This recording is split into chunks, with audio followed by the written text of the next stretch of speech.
actually Portuguese. Thank you very much.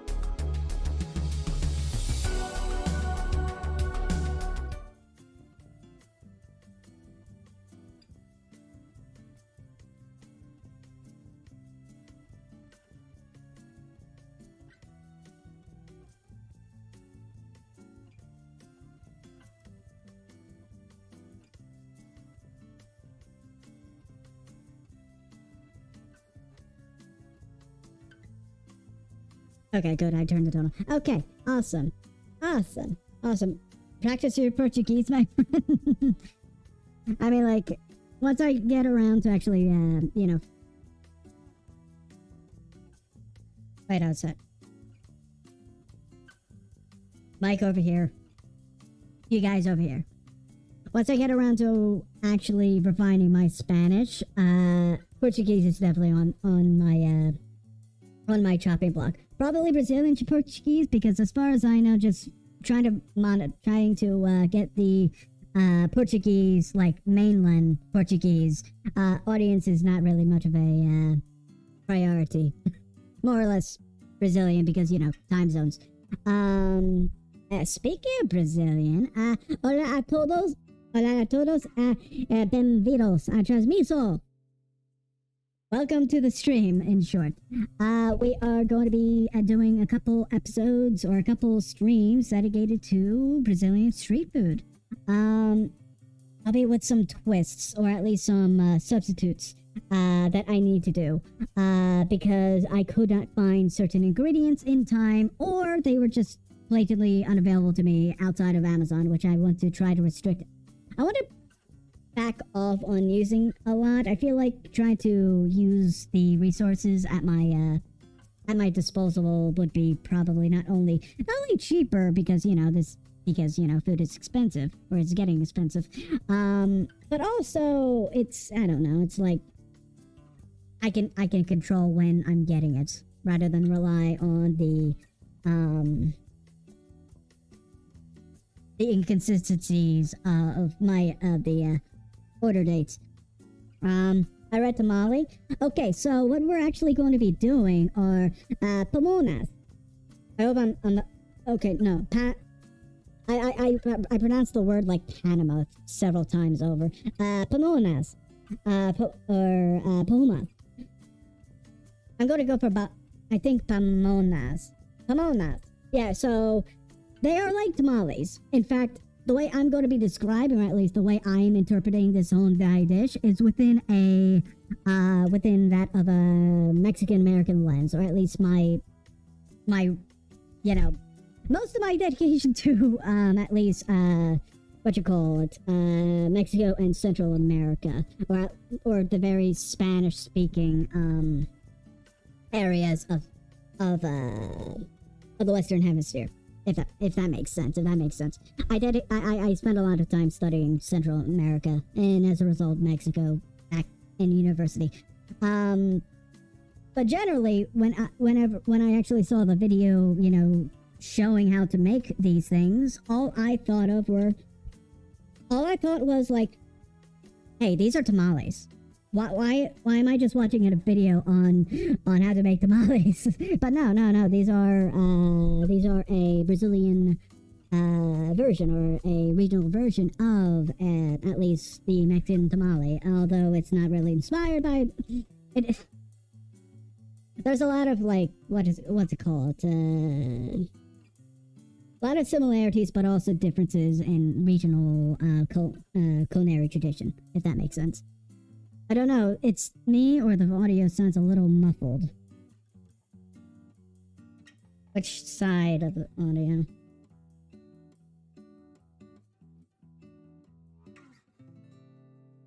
Like as in the music, or...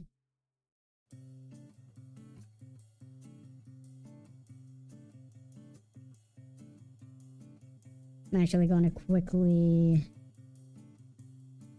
listen in. Testing. 1, 2, 3. The voice.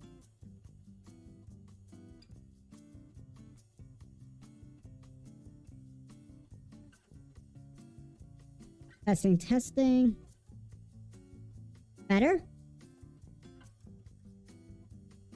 That's weird. It didn't even touch anything. That are weird. Unless... Yep. Now, let me know what it sounds like if I do this. Does that sound muffled again? By chance? The microphone, maybe? Maybe. I don't know. I don't know much. I don't know. It's like... weird. Huh. Muffled again.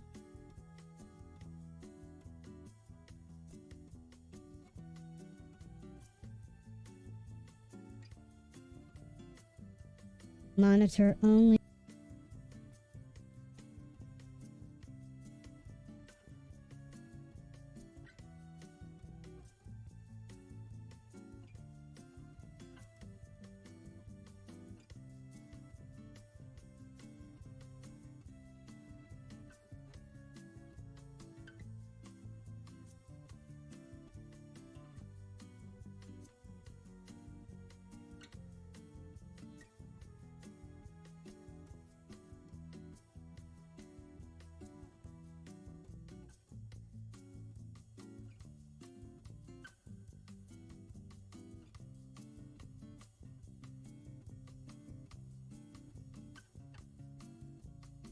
Okay, I mean, like, I spent, like, the better part of half an hour or so trying to do it. Yes, I am talking. I am talking. Humble tops. We're gonna have to... Yes, we're gonna have to troubleshoot your mic, or your, speakers at this moment. Love it. So, yeah, I'm talking. Are you talking? Am I talking? Who is talking right now?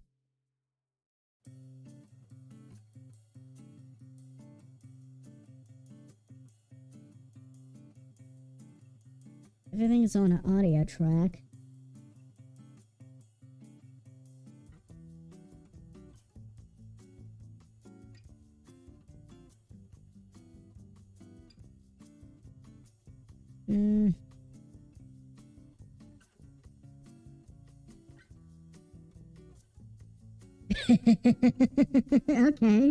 Okay, my... You had me worried there because audio has never been my strong suit, even after 2 years. What is it? Has it been like 2 years? 2 years. No. Yeah. A year and a half, actually doing this stuff. No, a year. I started last May. Never mind. Anyway, what we're going to be doing tonight, at least, is going to be akin to that of tamales. Yes, we are... Yes, Humble, we are actually going to be doing a little bit of something akin to tamales. However, this is the Brazilian Pamonhas, which are prepared in a similar way to at least sweet tamales. But before we actually do that, I want to actually do one thing. You guys don't... Hold on, I'm going to grab a darker color one. Hopefully this actually should... No, it doesn't show. I need a pointer. I'm going to use this spatula as a pointer right now. But tonight we are going to be...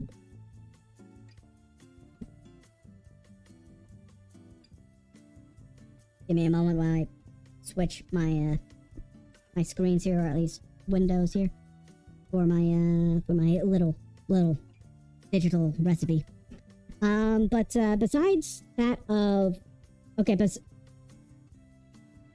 well, first and foremost, okay, so before we actually get on to those, we're going to be starting off with the cocktail for today. Because, you know, this is still somewhat of a bartending center or central, you know, channel. And what we're going to be doing is actually a Japanese twist to the national, or at least very common, Sakerinha. Which I am hoping I'm pronouncing right. You see, there was you see, Brazil has hosted or has been the home country, or at least receiving country, of a lot of immigrants, and one of which are that of the Japanese. And because the Japanese came in, they also brought in their food or their culinary traditions, including that of sake. As a result, in cities in cities like that of Sao Paulo, where there is a pretty big or a pretty decent number of Japanese Brazilians, instead of Capinha or Capina, it's Sakerinha, because sake, rice wine, so to speak.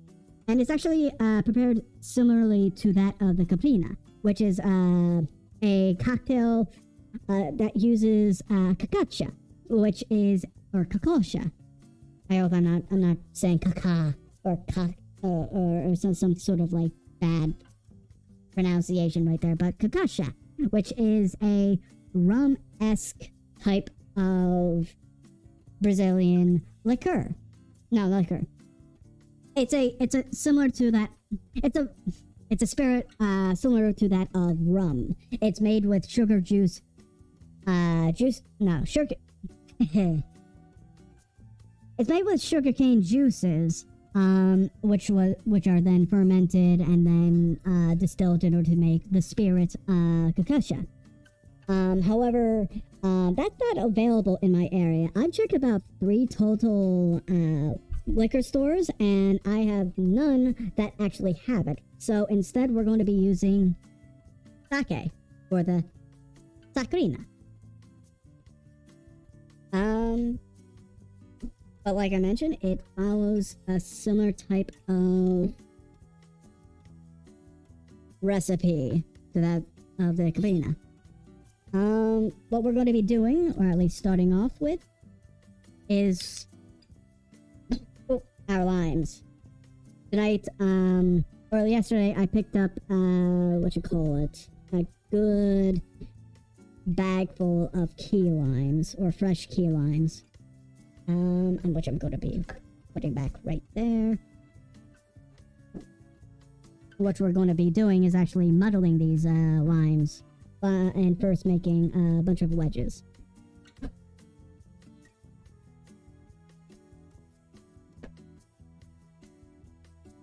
How many wedges? About 8 total wedges we have to cut up so that we can, of course, muddle. Which reminds me of... I can use the end of the stick for as a muddler. There.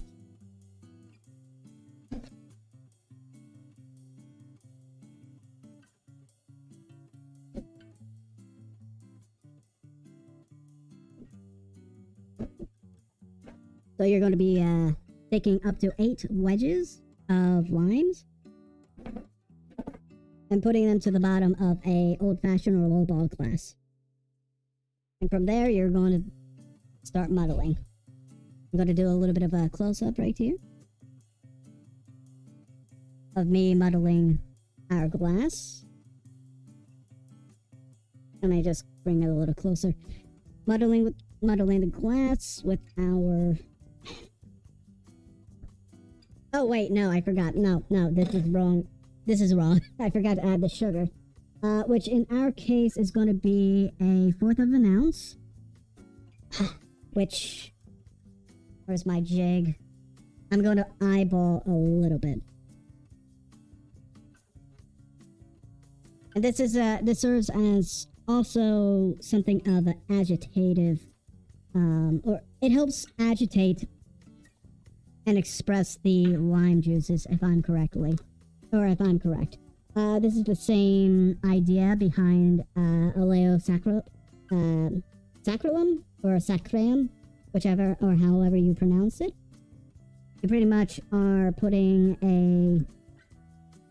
sugar in as an agitation or as an agitator, so that the oils get expressed outside the skin.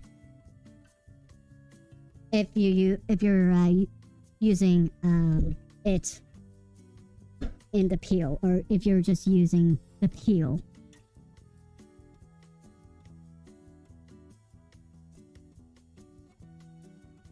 I don't get English, but it's fun to see. I think I've set the latency for the stream to where you can actually pull up closed captions. However, I'm not too sure, but I don't think YouTube likes doing closed captions in the realm of this. Which actually reminds me of... that might actually remind... That actually reminds me.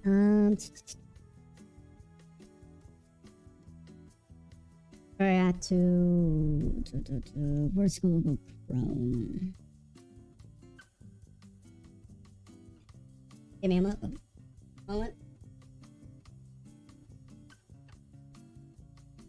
There we go.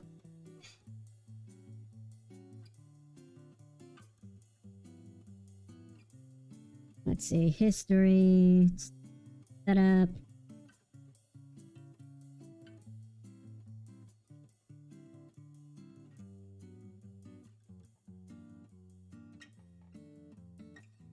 Alright.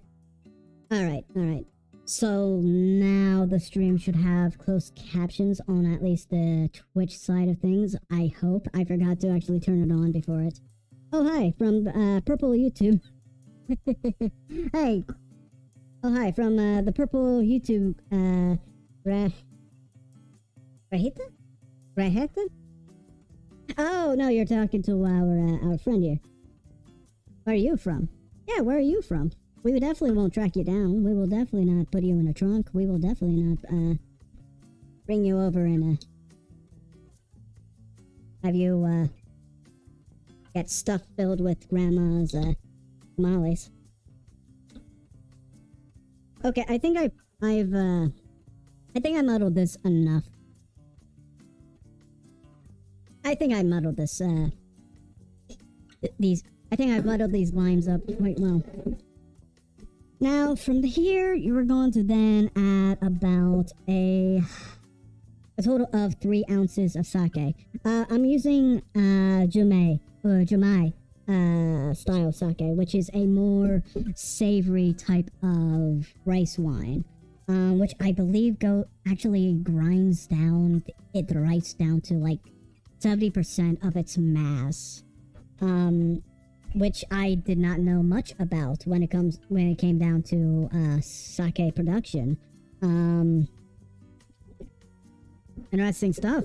There are some sakes that actually have it down to 50%, and in doing so changes the flavor profile of the rice. Some cases they actually do it so the sake becomes sweet.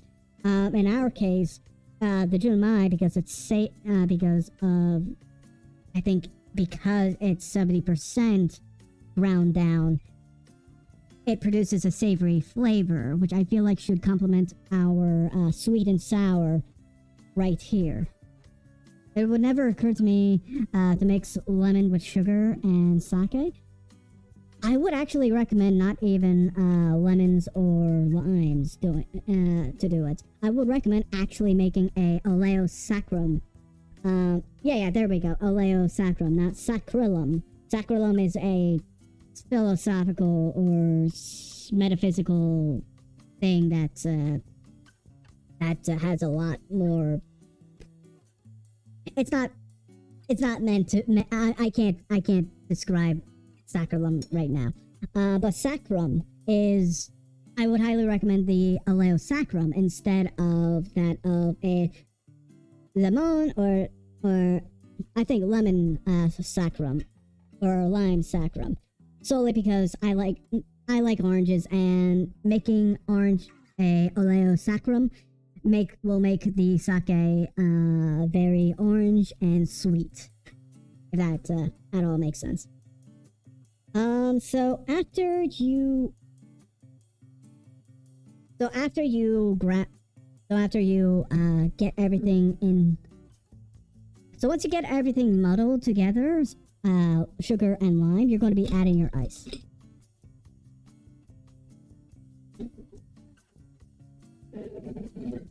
And then now we add the sake, which I've actually never tried this.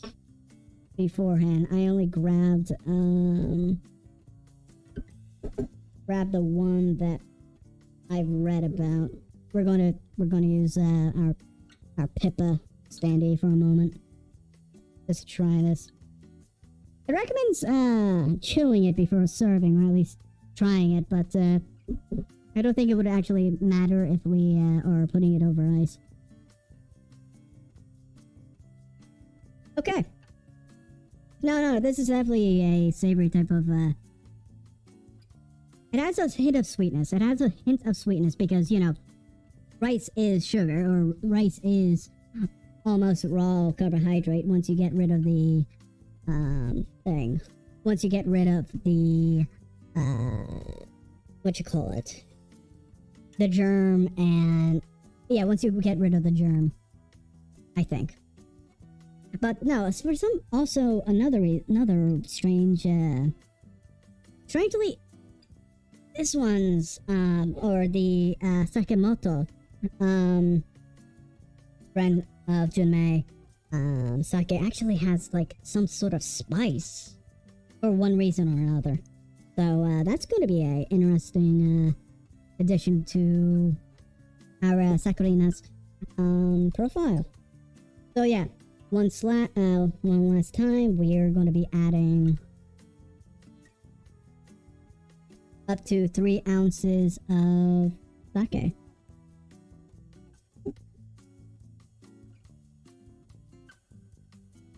And after which, we're going to take our spoon, stir it somewhat gently. Not a lot. Just stirring a little bit should be enough to have everything combined. And as a result, we now have our Sakerinha. I'm actually going to grab a nice little decoration, or a little bit of a decoration for our inedible garnish. And what kind of inedible garnish we're going to be using? These little umbrellas. These little cocktail umbrellas that are more useful for that of tiki drinks. But you know what? Tiki has its history in South America and Central America. So yeah, we're going to just try to play around with it. Plop it on the... Oh! You don't want a upside down umbrella? We're just going to do a little bit of a close-up on the end product. And now I present you the Sakerinha. A very simple cocktail. And you're probably going to have a better time in the wallet. Because if you are going to need to import kakasha. Lemon in the rocks. Tasty. Yeah. They're practically like lemon drops or lemon candies. So, yeah. Cheers. Cheers.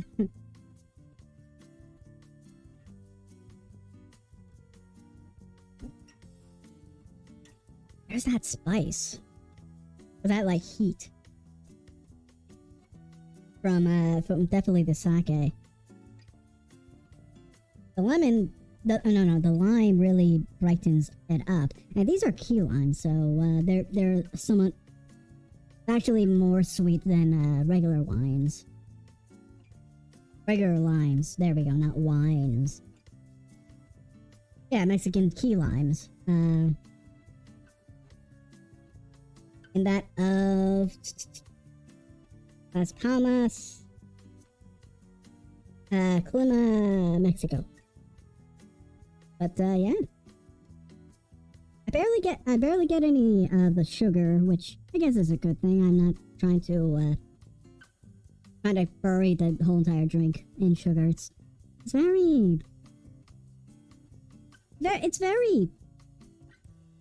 base focus, if that makes sense. Very wine focus. No, I just got it. No, I finally realized it. It really has a very sangria-esque feel to it, if that makes sense. It has that wine sweetness, but also you got the sourness from the fruit that has been sitting in said wine for God knows how long. That's what I get from this. A white wine sangria. But in this case, it's a rice wine sangria. But yeah.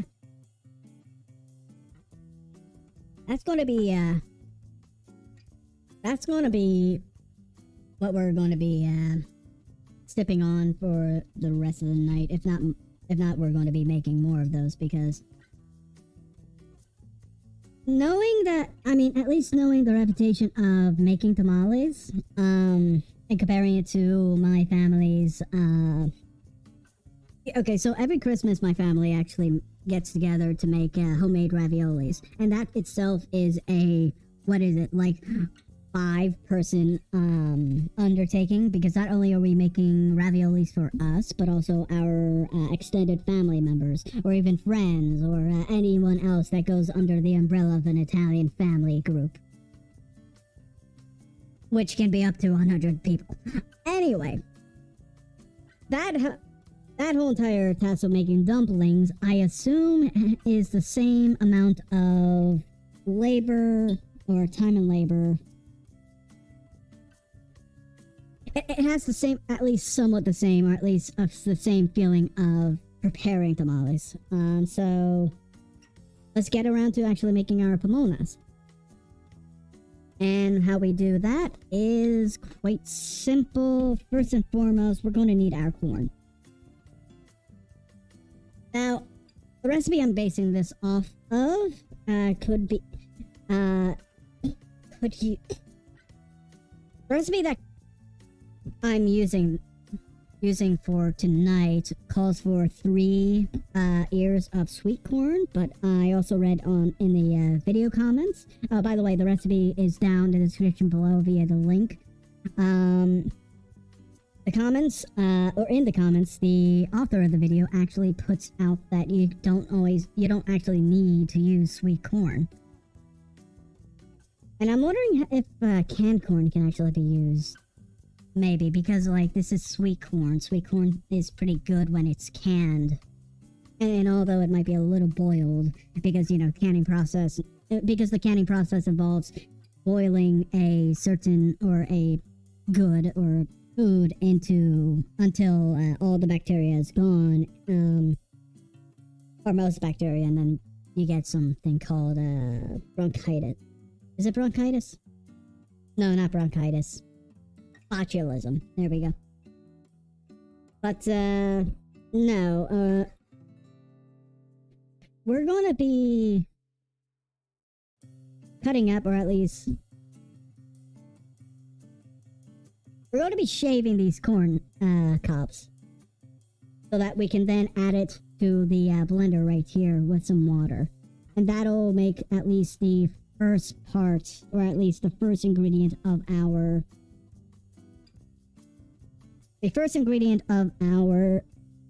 Pamonha batter. It isn't really a batter, it's more like I don't know what to call very wet doughs. I think batter would be appropriate to call. I think it's appropriate to call it a batter, It's wet enough. It's not a shaggy dough. It's not a wet dough. It's just that you actually need a spoon to actually scoop it, to actually handle it. Also tonight, we're also going to be deviating from the recipe. Instead of using steamed coconut, we're just going to go with dried coconut. Because first and foremost, I couldn't find a video that instructs me on how to steam coconut properly. And I figure that if the coconut used in that of macaroons, or at least American macaroons, can be not affected via... Hold on. Let me actually rephrase this.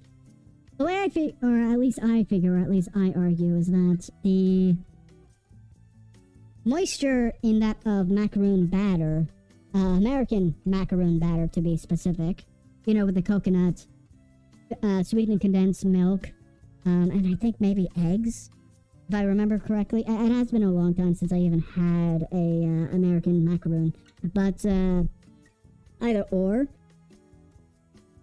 that, as far as I know, is unaffected by the presence of dried coconut.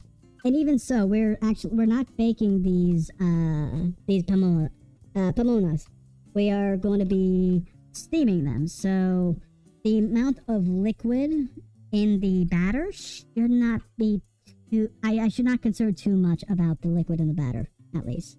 That's why at least the theory I'm running with. And not just a means to cope with the fact that I couldn't find and couldn't at all, like, what's it called? Improvise steaming motherfucking coconut. By the way, how's people? I hope everybody can hear the background music. I hope this isn't just my voice only stream like what happened last week. What are you guys gonna hear the little strings in the background? I've been kind of leaning towards that of YouTube's audio library, and this is one of their songs. It's called Fortezella, I think it's called. Let me actually read the word, because otherwise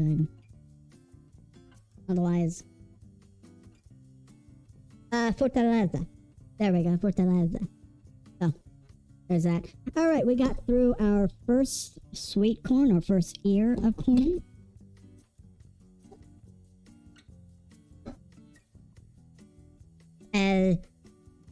No. Our first, is it Odo? Audio? Ajos is ears, right? The first of our ojos de maíz. I'm gonna have to. Oh dear. Okay. I'm gonna need to scrounge around like an animal trying to clean up tonight. I just know it. Come on.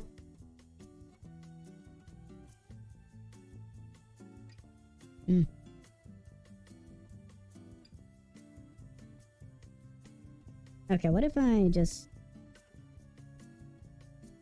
There we go, it's a little bit more. A little bit better.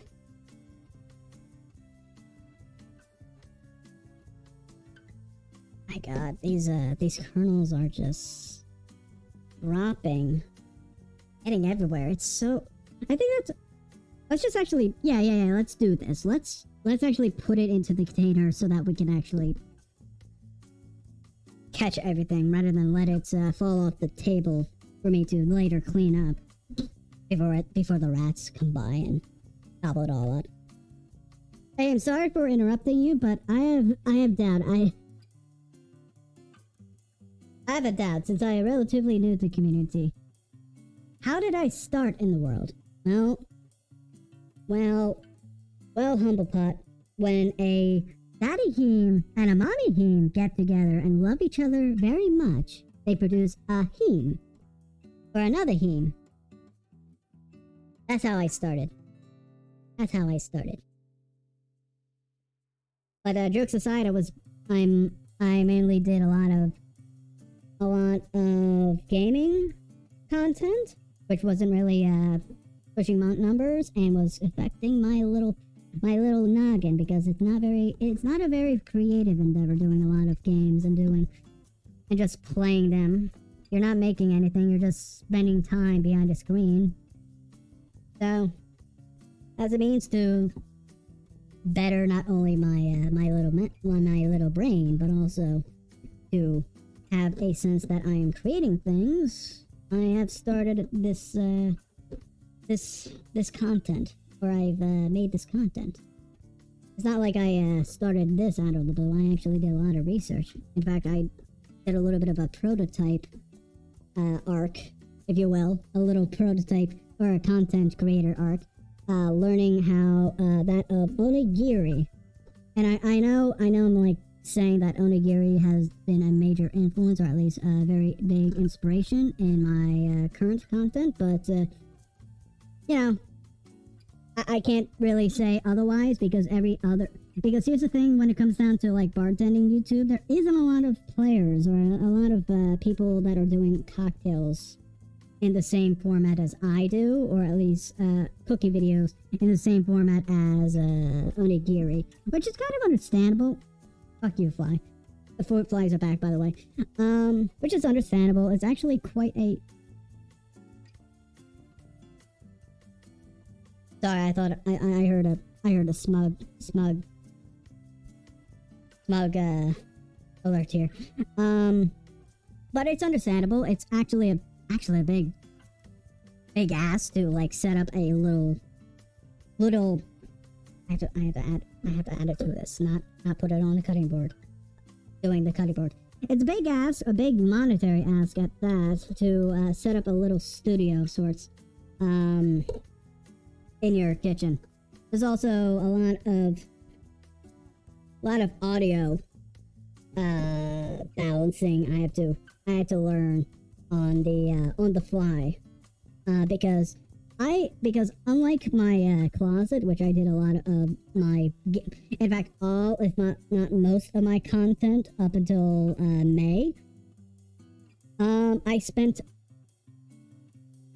it's very soundproof, if that makes sense. Not only is it a small space, but also my coats are in there, my nice shirts are in there. There's a lot of things where the sound waves can't bounce off of things, or at least really cause a echo. In this case, or in what I'm dealing with, and I'll admit I am dealing with it every single week, is that I'm dealing with an echo, a wider area. So as a result, my audio is always needing a adjustment every single week, just to find that sweet spot I can do, or at least find, or at least try, or at least play with. Anyway, what about you, Humbertop? How did you start in the world? Where did you go to school? What is your credit card number? Not only the number, but also there's these there's 3 of these funny numbers that are on the back of every card. Could you probably tell me those? I don't mind, it would be our secret, you know?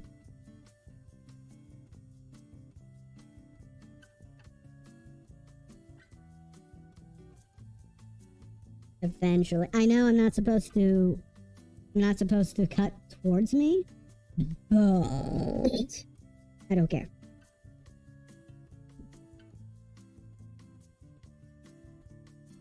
I guess the rest of this ear can be used, or it can be shaved into the metal bowl. I'm going to be putting everything in, or at least all the rest of the sides and such. Do I want a secret? I don't know. Is it actually? I mean, like, I would just note that there is some very, very. Just understand that it's not a secret, considering you put it on the internet. Everything and anything and everything online is permanent. Unless you're Andrew Tate and you can pay a lot of money in order to get that stuff disappear. But even so, that was a futile endeavor, because people save screenshots. So, if you want to you want to do a secret, go ahead, be my guest. It will no longer be a secret.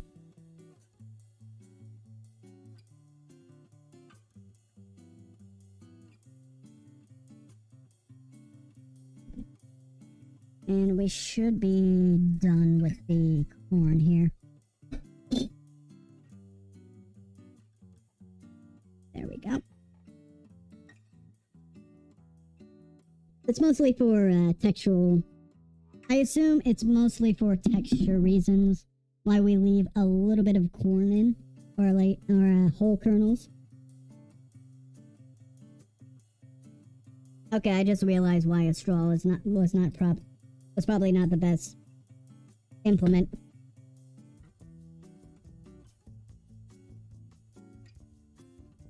Or the best implements. I'm now adding water to our corn here so that when it blends, it actually becomes cohesive. Anyway, straw was a bad idea, I suppose.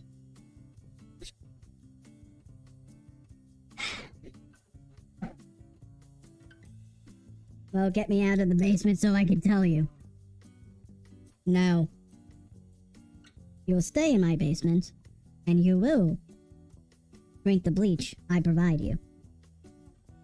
You ungrateful whelp of a chatter. Okay, so once we get our...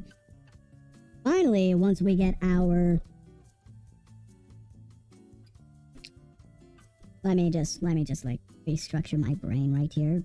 My train of thought is always going out of the station. So once we get all of our corn, or the corn that we want to cut off the cob, we have 50 to 100 mil. I'm working with 75 mil of water, so that when we pulse it together, it'll become an actual cohesive, well, base of a batter.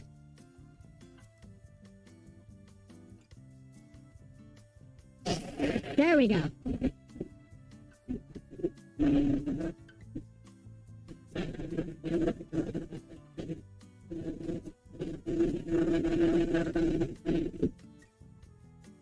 Alright. That was quicker than I expected, actually. And thus we don't need our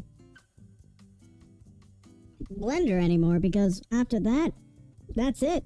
That's it. We are going to now start actually building up, or actually getting through, or getting around to finishing up the batter. I'm just going to try to move some things here. Forgot to grab a thing here. Maybe, yeah. Let's repurpose some things. I won't be needing this anymore.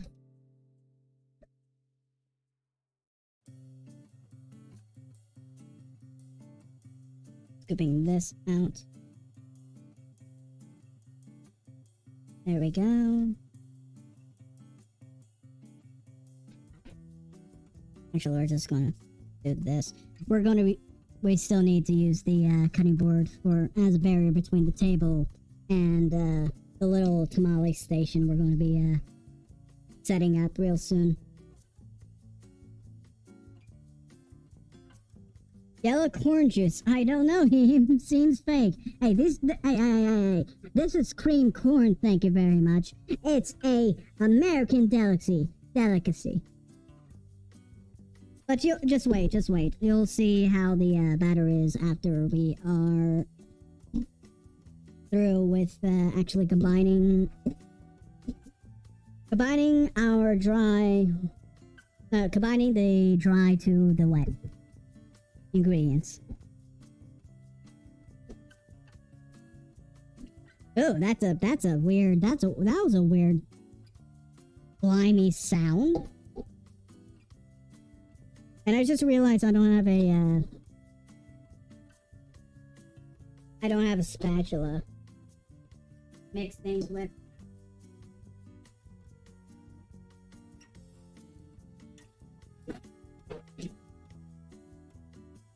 There we go. I'm just gonna quickly Stir that up. And I want you guys to have a little bit of a close-up look on the, actually, I think I can just do this real quick. Do you like this? Do you like this? Huh? Huh?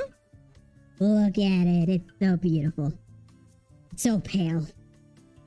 So slimy. Anyway. Few more stirs. A swig of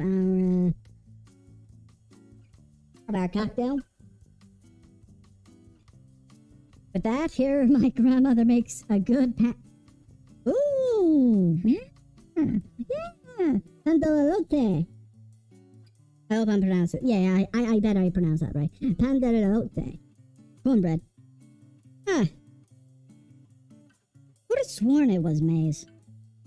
Would have sworn corn was maize. But then again, maize would be, I don't know, like Spanish maybe. I don't know. The American education system makes me very unequipped. So,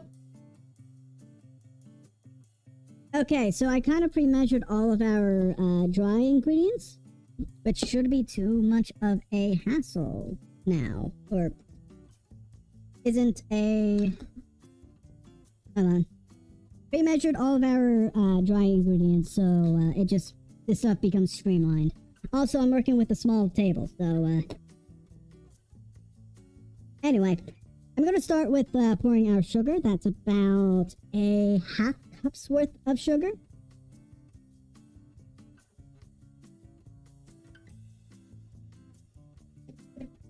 Half cup of sugar with a teaspoon of salt, specifically because I also added salt with my sugar.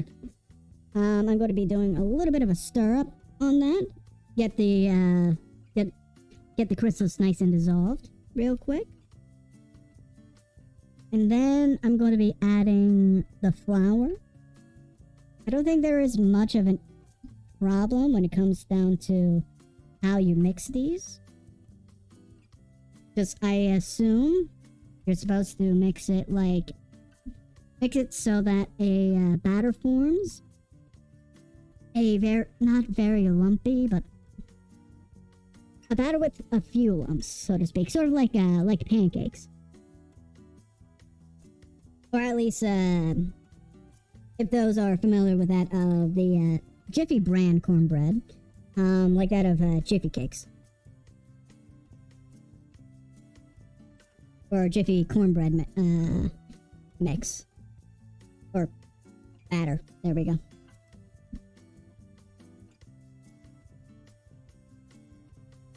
By the way, I'm happy that Jiffy is still chugging on as a wholesome and very, very affordable baked goods brand, I suppose. I think it's called Jiffy, right? Yeah, it's Jiffy. I'm not misremembering things. Especially when the thing has been the topping of my chili pies for the past year. Or last year, at least.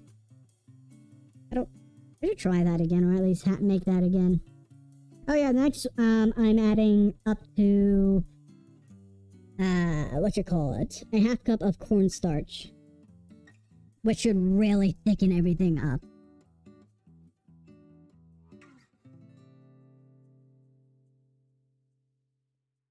I swear, cornstarch is the solution to everything that needs to be thick.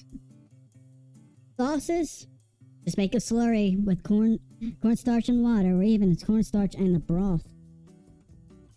If you want a batter to be thicker, use cornstarch. If you want to be thicker, eat cornstarch. It's just refined, it's just pure carbs. Shows how... I will show you how the mixture is going. Thank you very much. It's going good. It's actually forming up to be a proper batter. So, I hope you can enjoy that. That view, or at least if you want a little bit more warmer picture. There we go. It gotta look like this, pretty much. I will one day invest in clear bowls so that you guys can actually see the consistency of things. But then again, a lot of clear stuff on screen doesn't really work well with a blue or green screen, you know? It's not easy being blue. Not easy being green. It's not easy to get the last bit of cornstarch out of a container. I'm just gonna leave it there. I feel like we're gonna be good. We're going to be good, especially when we add the dry, desiccated coconut flakes. Or shredded coconut. By then, we should have a very, very thick batter. Now I'm just wondering if I somewhat can't tell the difference between things. You make some good corn. You make some good corn hotcakes and sell them. I think that at least we Mexicans would buy them. Oh yeah, yeah. Especially without industrious GMO corn.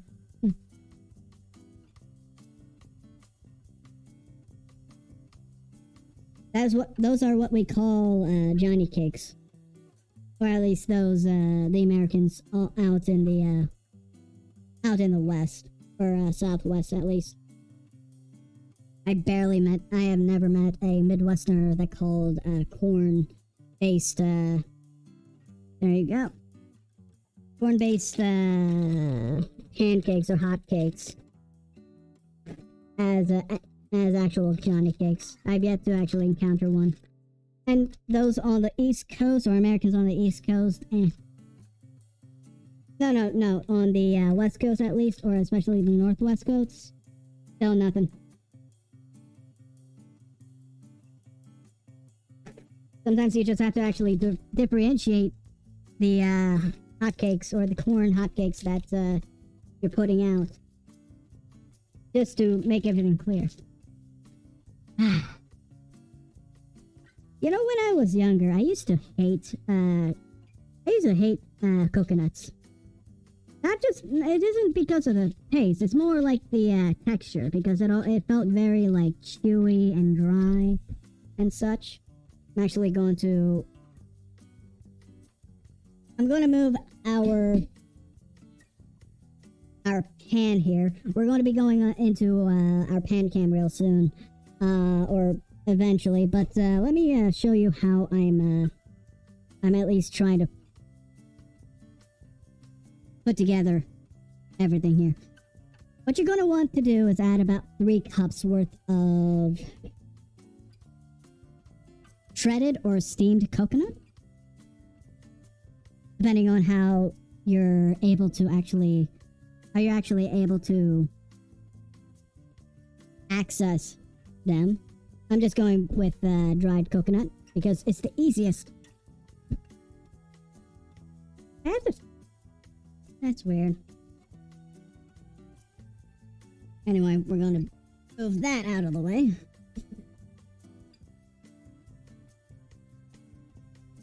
There we go. In Texas, you would sell them more. Oh yeah, definitely. Definitely. Let's see.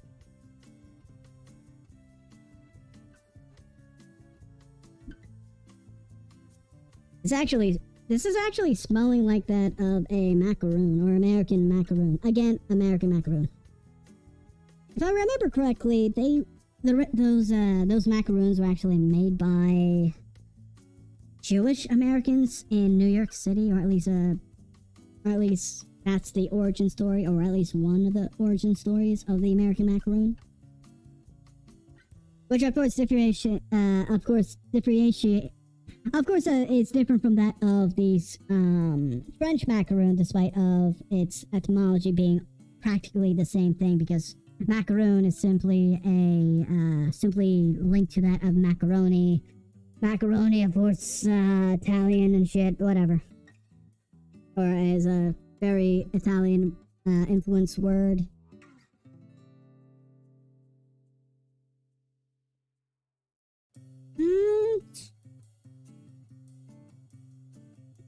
I'm gonna add a little bit more coconut.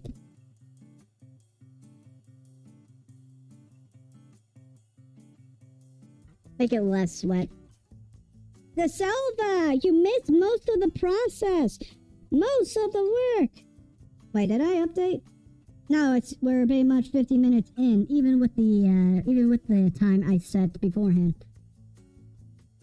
Now that I think about it, almost everything eaten in the United States was made in the East Coast, right? Actually, no. There's So if I remember correctly, when it comes down to produce, a lot of the Southeast is a wonderful place for like that of apples, or that for orchards like that of for apples, oranges, a lot of citrus fruits, pretty much.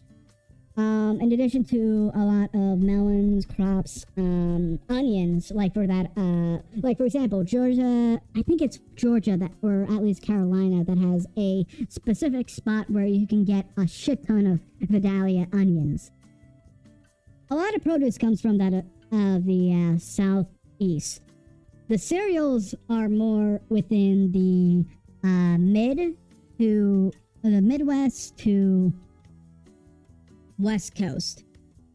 But even so, the West Coast has a lot of diversity when it comes down to agriculture, if I remember. In fact, even up to like Washington State, we have berries, or blueberries, raspberries, blueberries, strawberries, raspberries, all over, or at least in areas where they're farmed. In fact, if you're wondering, if you want to explore at least like an entire like economic, or like a anthropological survey on, or a anthropological monograph on that of farm labor in that of Washington State, or at least in that of Washington State, I would highly recommend. I think it's called Fresh Fruit, Broken Bodies. I forgot the author's name, but he, like a lot of anthropologists that conduct these surveys, actually participated in a lot of the farmhand work, alongside a lot of the migrant workers that would, work the land. In fact, I think if I remember correctly, at least from what, from my memory, don't quote me on this, I would highly recommend it's up to 50% of all American agricultural labor is migrant. So that's pretty much an economic boon for the agricultural sector of the United States, which itself is pretty big.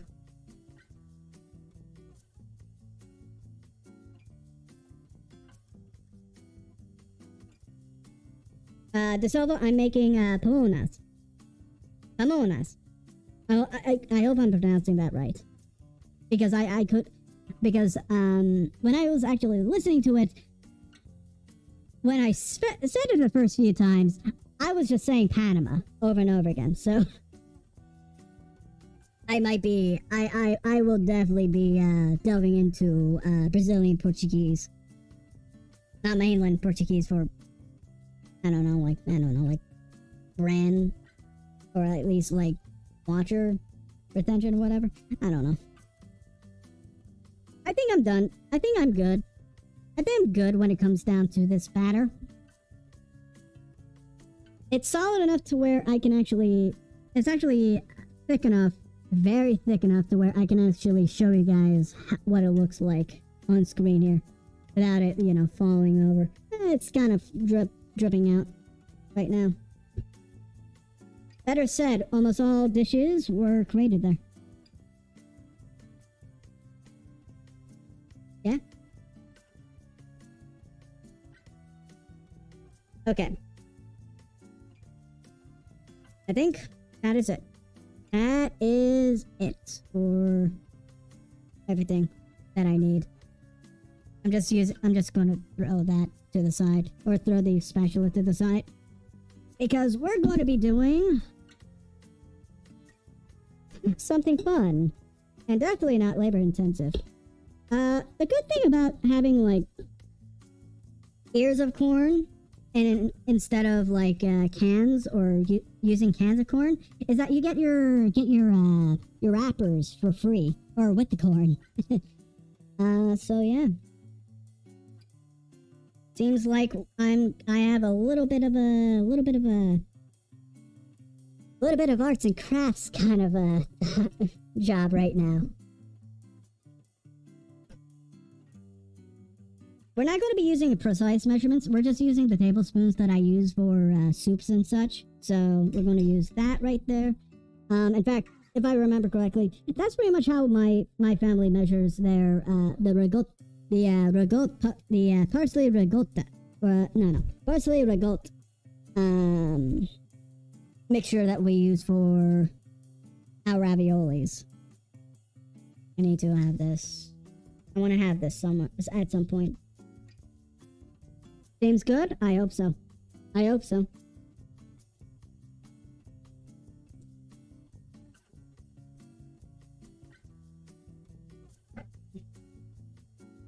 Okay. So, it looks like butter. You know what? I take that as a compliment. Thank you very much. It's thick enough to where it looks like churned butter.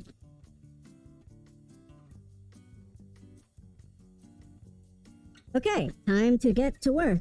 Which I'm actually going to be I'm going to be doing some like quick or less very, how do I say, very crude. Let's see, is there a duplication option on my thing here? Copy. Where's paste? There we go. And from there, we should... Oh, wait, no. Like so. Ignore the technical difficulties. This is so my face is on screen right now. So when I'm, you know, doing this, it's actually able to...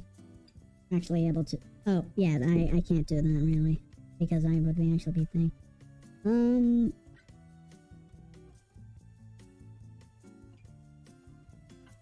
There we go. I think that'll work. I think that'll work while you guys can actually have a... You guys can actually see the work that is going on right here. I just need to do this little cropping here, because otherwise my OCD will be kicking in, and Oh! That's not what I'm trying to do. Rosie!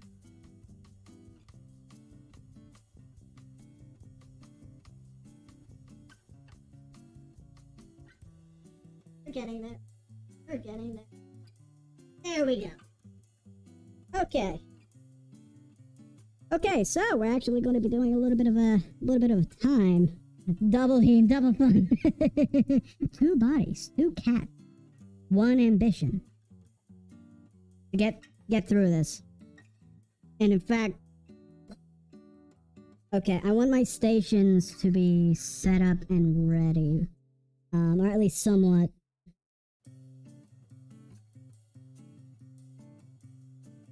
organized. So to my left, you're right. I have my my pot, my steamer, or my pot with steam, or a steamer. In addition to this, maybe I should probably like place this. I'm just like thinking of like, you know, so you guys have mostly everything on screen here, or you guys can see things here. You know, I just realized something. I don't actually know how long these are supposed to steam. Did you see Futurama, Himm? Oh yeah. Oh yeah, I watched it. In fact, I picked up the... In fact, I think I've seen the... No, the first, like, 4 episodes of the new season. That was, released, I think, last year or something.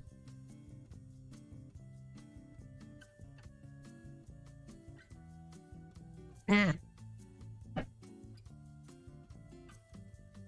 feel like there's a little bit more, thing here. I'm just going to quickly pour myself another drink. Thank you very much. Thank you very much.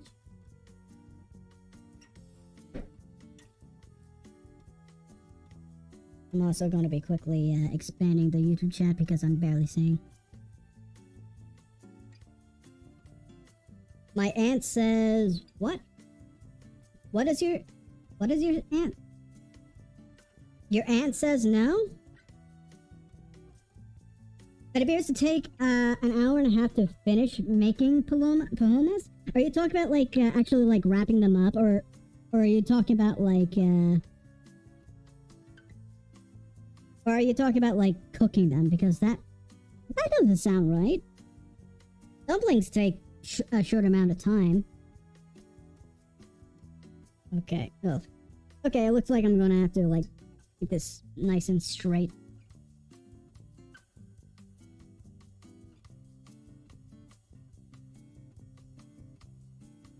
Well, remember, the chapter where Bender could multiply, but copies came out as big? I don't remember.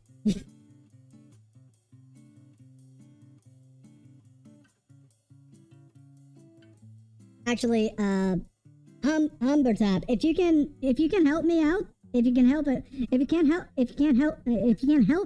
out, thank you very much. Can you let me know how long it takes for a tamale to steam?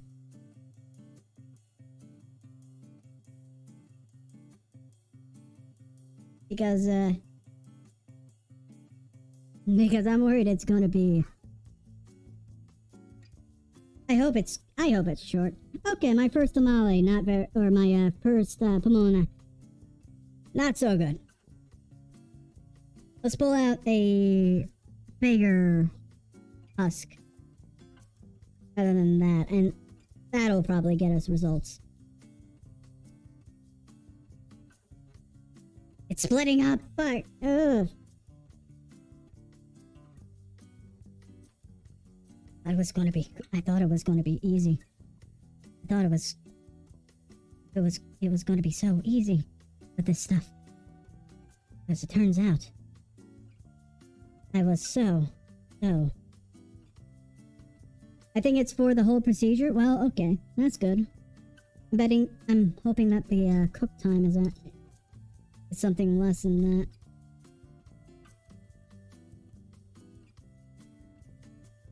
Okay.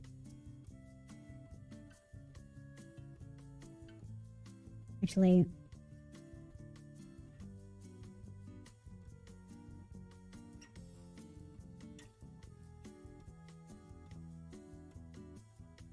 am I going to make like skinny ones?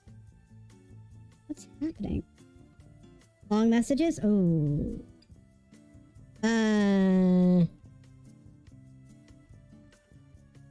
I'm sorry, what, Streamlabs? That's a little too harsh. What the fuck? What the fuck? Gonna have to fix that out. Or fix that. Cloudbot. Link protection. Paragraph. Let's just go. Let's get rid of paragraph protection. Right now. Advanced. General. Auto permit regulars. Yeah. Regular subscribers.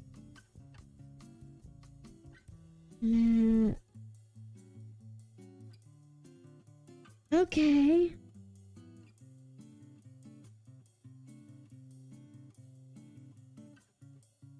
Okay, it's 30 seconds, not minutes. Okay, okay. Teacher, they suspended me. Well, the punishment will fit the crime. Okay. Okay. So, it looks like my tamale wrapping game is jacked. So we're going to do a little bit of cheating. Actually, that's not going to cheat. I'm not going to be able to cheat out of this, am I? Oh boy.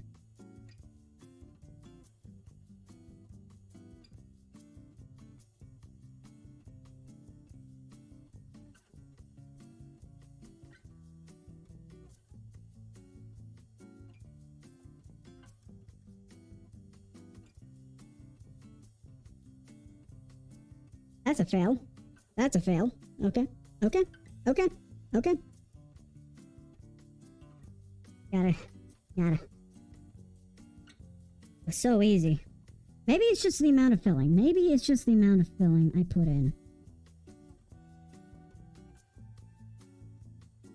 There we go. That's better. There we go. I'm not bad. I'm not bad at this stuff. Thing is, you just have to learn. You just have to fill things out, and I figure even if this is a small start, I feel confident in what's going to come up later on.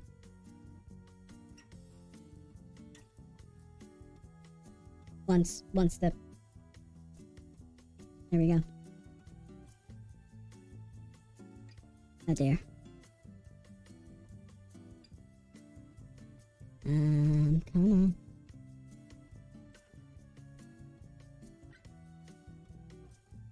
Am I allowed to just like wrap these up like cigars?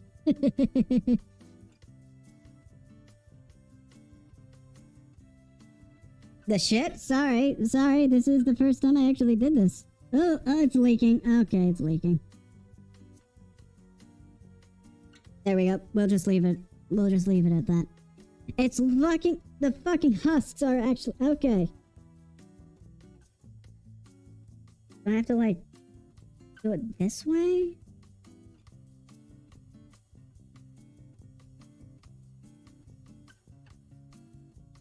I have to be careful with it because otherwise the husk will just like break.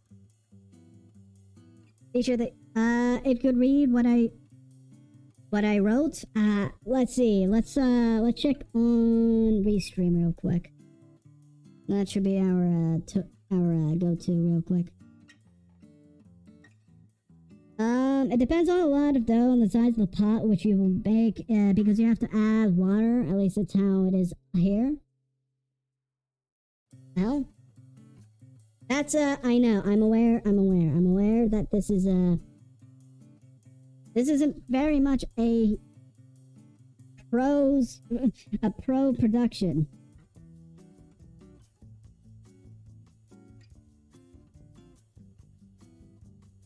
Okay.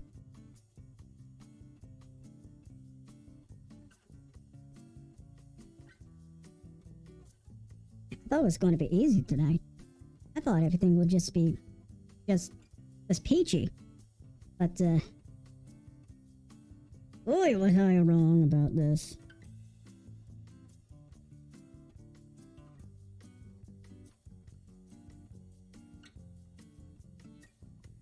Come on. There we go.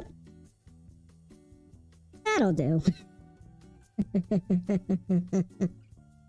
Oh god. Oh dear. Oh dear. The sylph? The sylph indeed. I'm just working with what I have right now. And it's not a lot. I'm sure the cocinas will be easier. I have confidence tomorrow with the which will essentially be fried dumplings or chicken dumplings. It'll be a better time.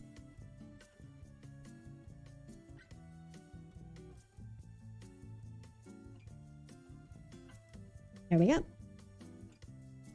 We'll get away with that. Oh dear. They make it so easy on the video. Make it so easy. I estimate about 45 minutes to an hour. Well, I look forward to that. Especially when it comes to unraveling these husks. And flattening them out.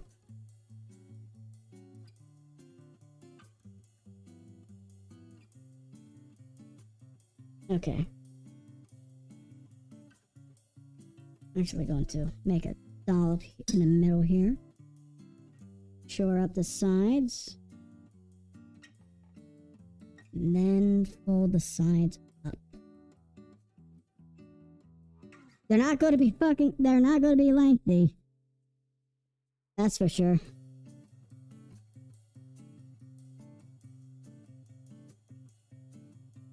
I could probably just like, instead of looping, I'm just gonna let YouTube do its thing. There we go. Let's see how the audio bar is once we're finished with this song.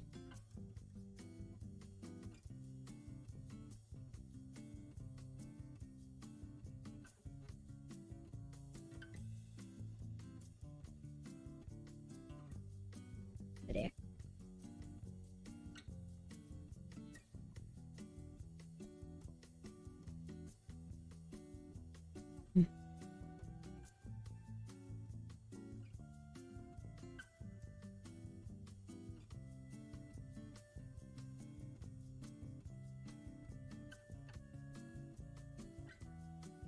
Have you had some furry friends? I don't know. I actually don't know. I mean, like, what's your definition? What are people's definitions of furry nowadays? If you remember, I had like we had several people come in asking if I was a furry, which is weird because cat girls, or at least animal ears, have been pretty like non-furry for a long time. Oh, okay. I think I figured it out now.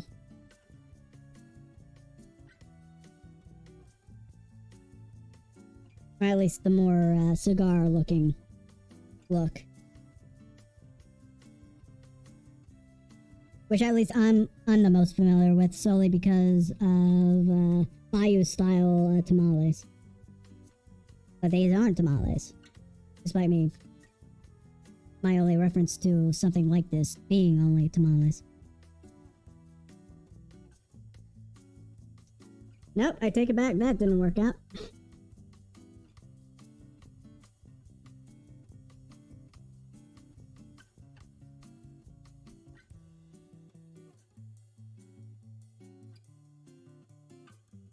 I can imagine, like, bigger husks would be more comfortable. Would be easier to work with. And also would yield better results.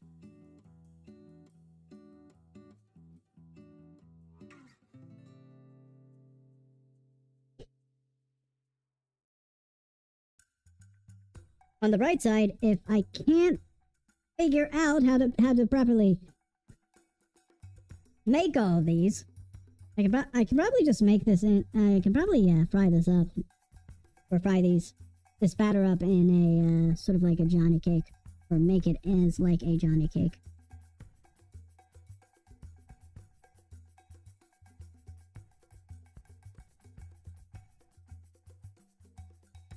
Currently in Mexico, we have batches of between 70 to 100 tamales in a single pot, and it takes about 5 to 7 hours to make it at Christmas.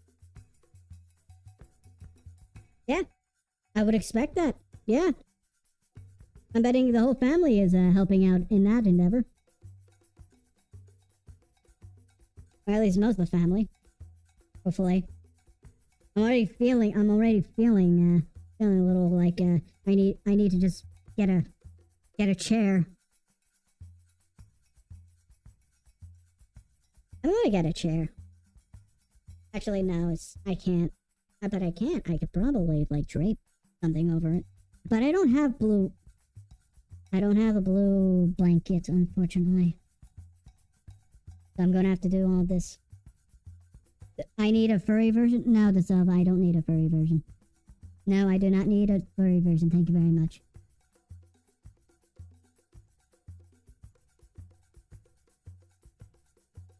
You may be a furry, but I am not. Understand that.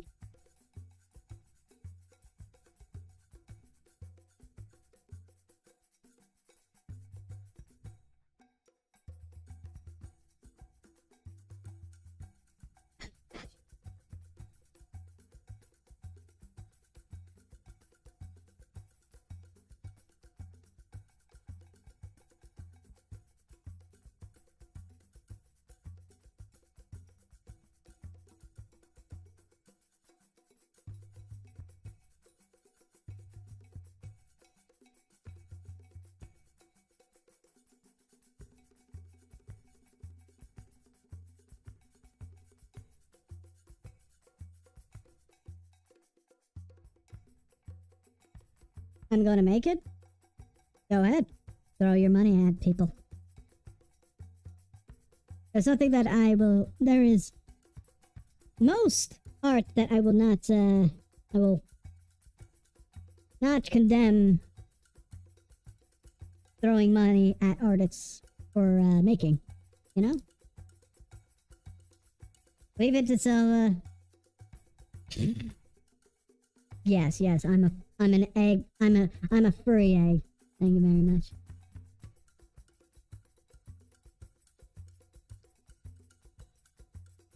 You know, earlier I was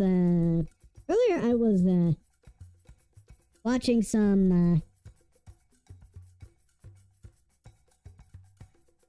some internet etiquette. If you don't know, he does a lot of funny comments online, sort of like a for comedy's sake. And he did a rock the vote video where he jumped into a COD lobby in a Call of Duty Warzone lobby. I assume it's Warzone, not like the classic CODs, like it used to be when it came down to these sort of videos. But Warzone match, and one of the players called him Neuro. You know, I gotta say, you Gen Alphas are just, Gen Alphas or young Zoomers are just a bushel of creativity when it comes down to these words, or these, euphemisms.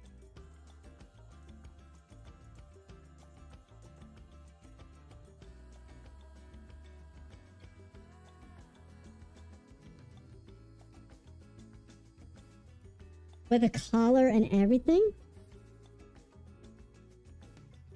Like, don't stop. Shut up. Shut up. Shut up with that. Don't starve. I'm gonna have to wait for the next Steam sale, though. I just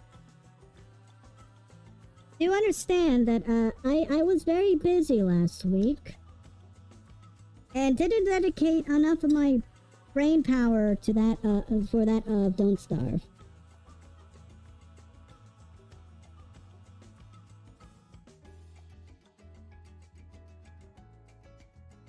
Okay. I barely made a dent in this batter.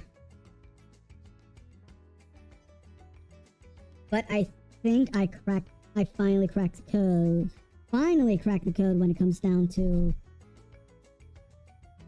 setting the stuff up. So I have to flatten it, place it right here, fold it on two sides, do it like this, and crimp and fold the other side up.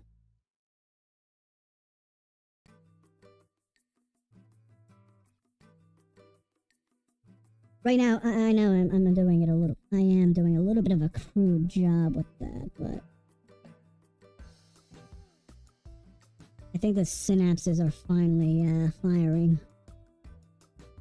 between the last two brain cells.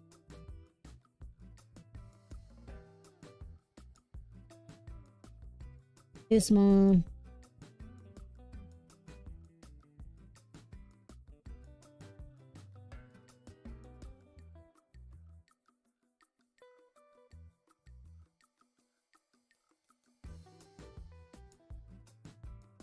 Okay. I'm going to do a little bit more experimentation. A little bit more filling. And so far,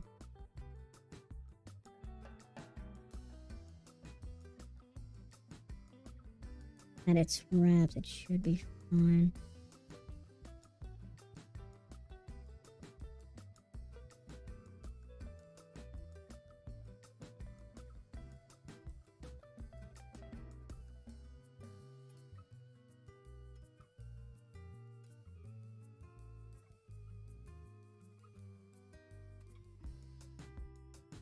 Hey, question. What types of games do I like the most? RTSs. And nothing in the realm of like Wave 4. I'm more of a Total War cat.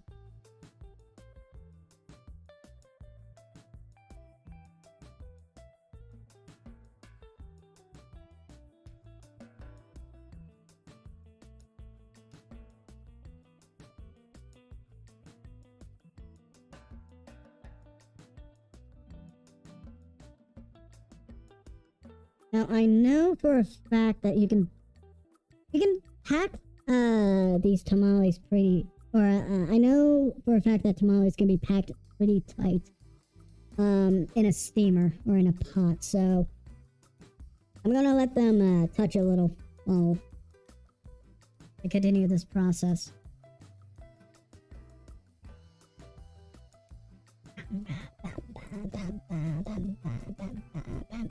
That's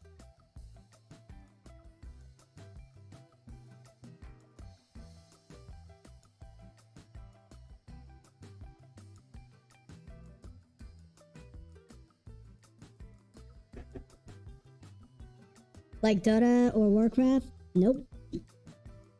Nope. I had a fling with Dota last year, around June, but it never stuck. I did play Final Fantasy 14 for a decent while, but dropped it around like last July or something. Please don't tell me. YouTube, shut what? Okay, good. It's just the ending of the current video.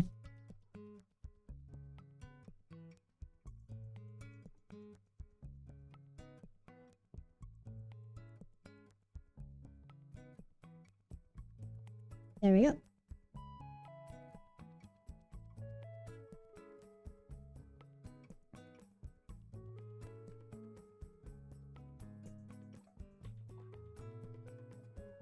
There we go.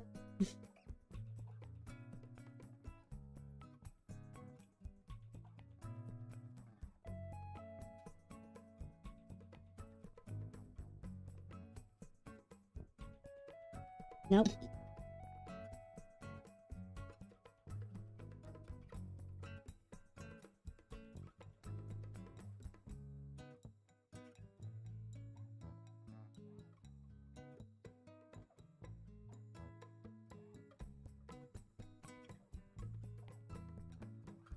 I think I'm going to use the my fore and middle finger as an indication of how much filling each husk can hold.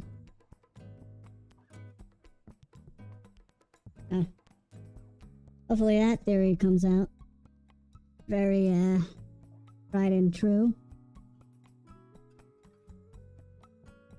That's too small. Not too lengthy, but it'll do.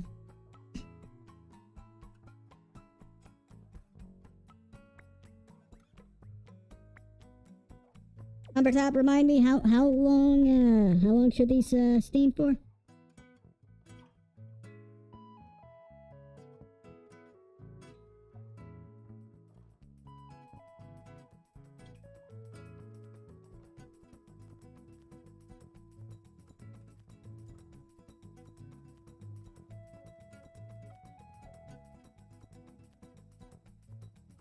I don't know why, but I imagine he making food with Papyrus' song in the background.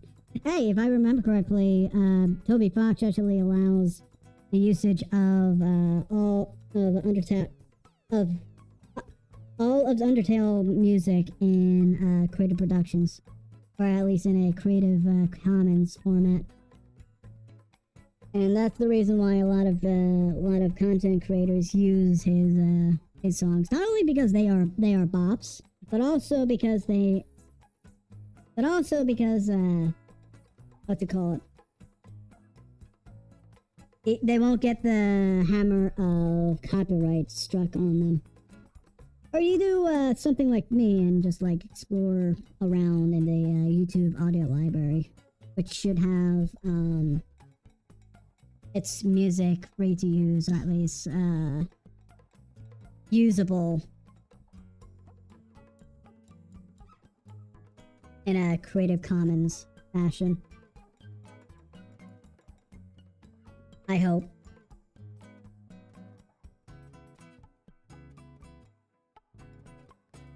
Oh, 45 minutes minimum just to steam them? Yeah.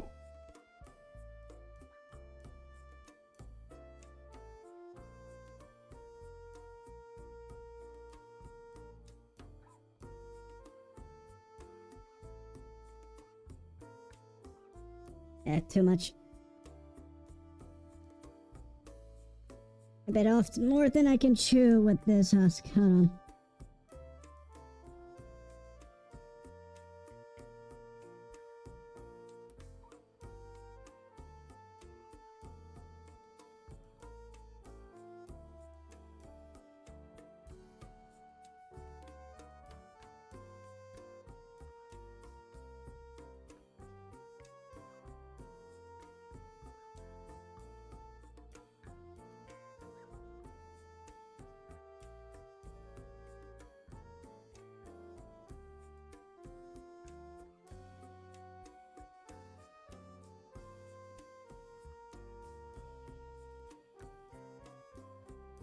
Let me check a recipe.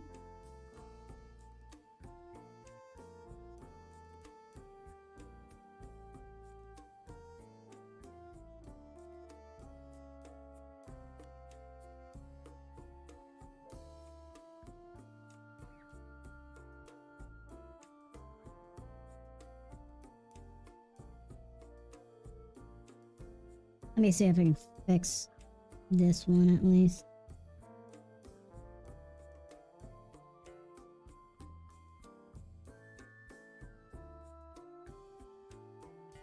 Oh dear.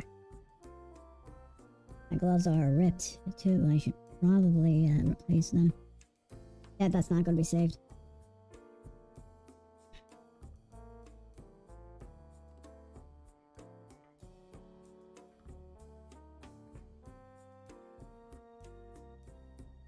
By the way, who likes the change of outfit right now? Peel husk from your corn, rinse the larger leaves and put them in a saucepan. Cover the husk with water, bring them pan to boil. Cook for 3 minutes.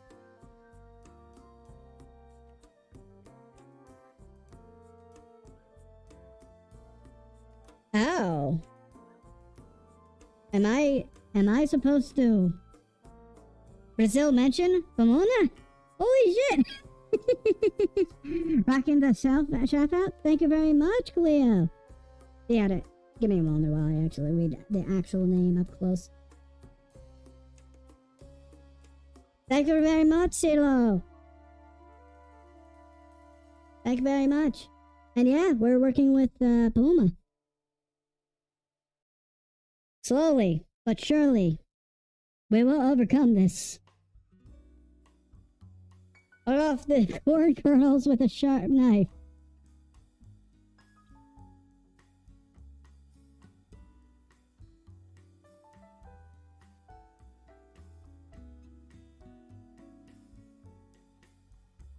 Do I want the link? Can you just tell me the time it takes for it to steam?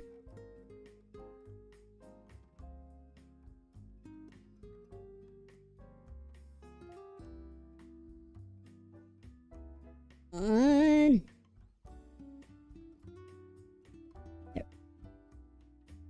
Sides are not.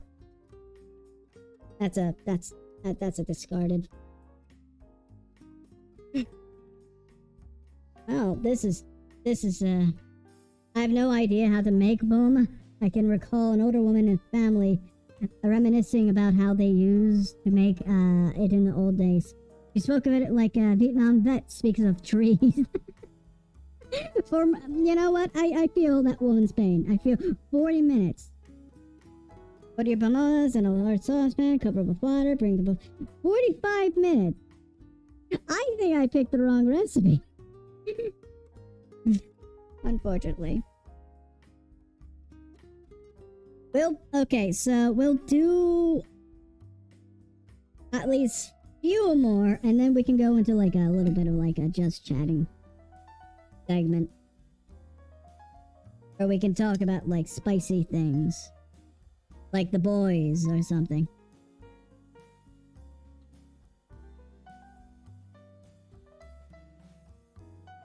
Oh, especially the boys. Oh. That was a twist. What happened there?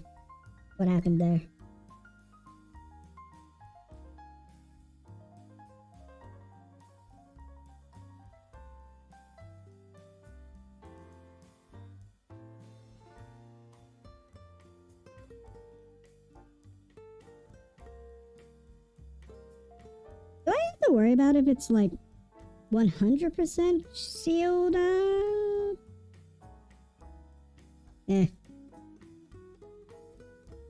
Guess like, nah, probably too small.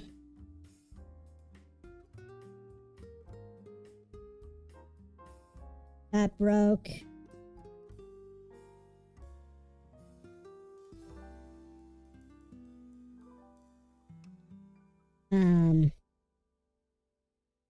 I don't think I have enough husks to actually put the batter in. I'm a Homelander person. I want to see. I await the day he just like falls down. That'll give me so much catharsis.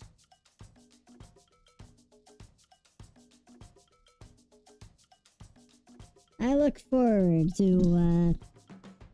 So apparently there is going to be a 5th season, which V as in like Compound V or like Vault or something like that.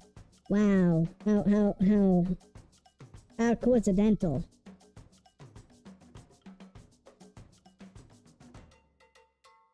Yeah, to still, yeah, expand a little. You said expand, not drip, right? Because I don't mind it, like, expanding. My worry is that it will drip into the pot, or the pot water.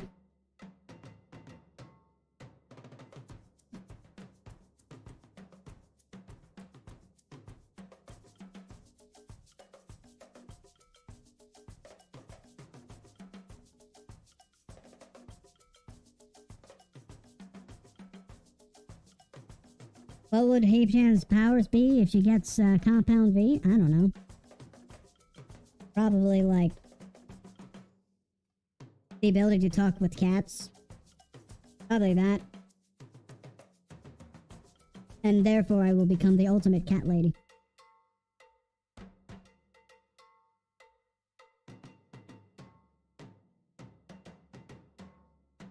Liquidy, it may leak a little.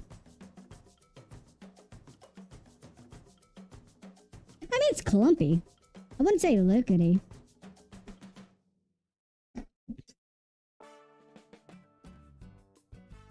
It's possible if I can, like, stack these together.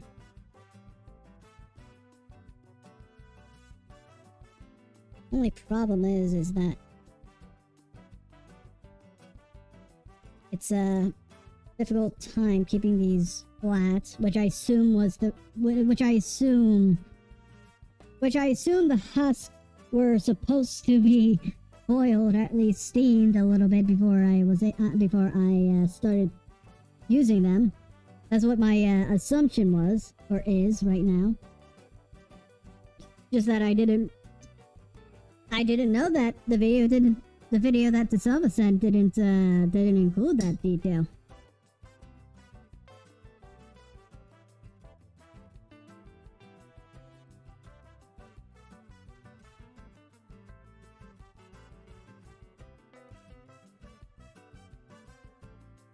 It'll be fine.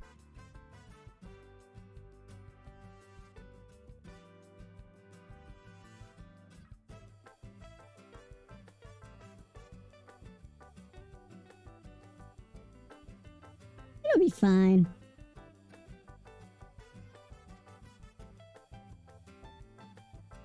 If you want to say, Pamonha. If you want to say, Pamonha, it's a Pamonha. No. Pamonha. Pamonha? Sort of like, Caponia, or Sakerinha, or Sakerinha.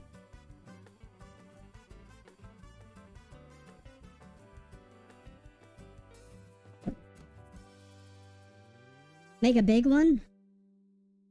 I have to try. I will want to try it, or try to make a big one. Maybe if I, okay. Maybe, okay, so the way I'm going to do this is first make a little bit of a ball, where I'm going to now wrap it like that, like it becomes like that of sushi, you know? And then gonna take another husk. But then again, it won't evenly cook. That's my... I have none that actually works. Oh boy, I think I'm out of workable husks now. Yeah, this stuff is, at least within my, beginner skill set, all I can do. I'm probably going to use the rest of this, maybe make cookies, or try to make something out of this.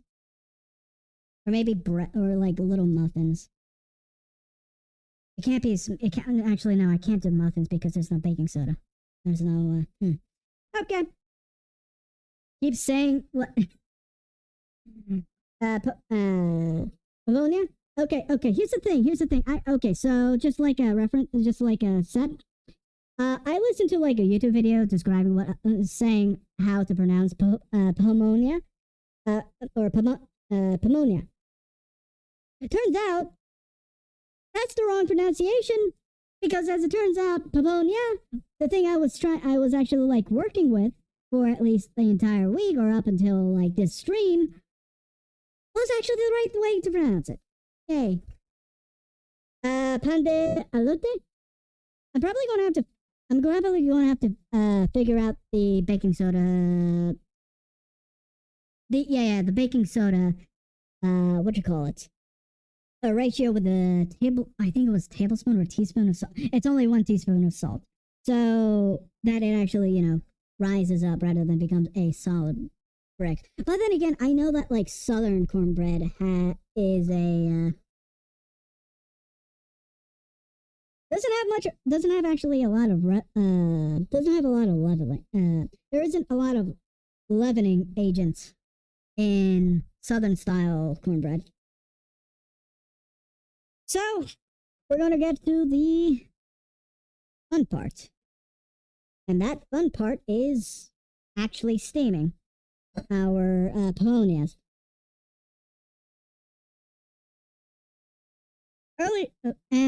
To quicken the pace of it getting to a boil, I've actually... Give me a moment.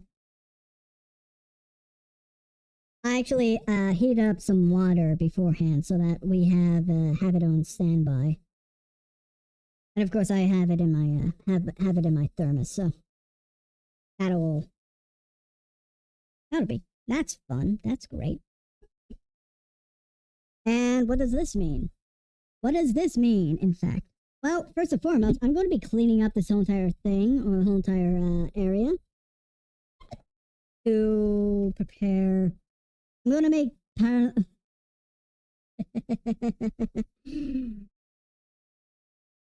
Okay. I'm going to make the Pamonha Schrödinger. Make sure to say hi to his cat. Okay, so we're going to turn on the heat. We're going to switch over to our. Why is it so dead? Hold on. Saturate. I mean, like, the saturation's fine.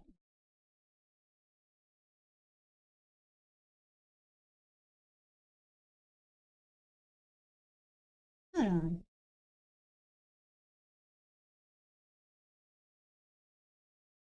It's okay if there's a little bit of thickness.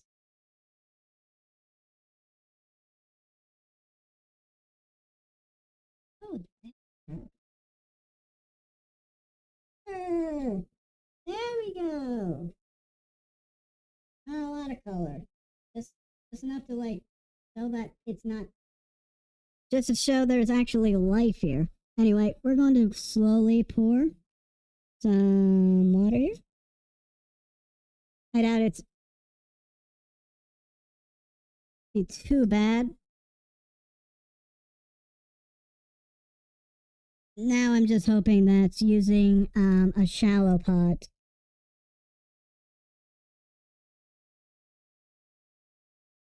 Is actually a good idea or not.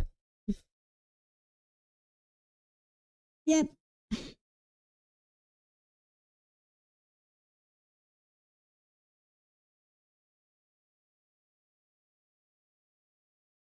You know, maybe it would be probably wise not to like do that. Maybe it would be wise just to like.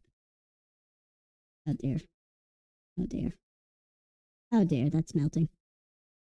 That was not wise of me to do. That was not wise of me to do. Okay, that's a bad idea. That was a bad idea. Just go back, go down. We'll just like make it pretty and forget our woes.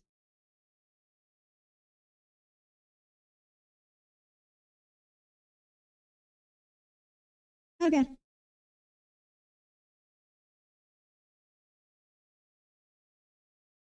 Okay, sounds like it's boiling.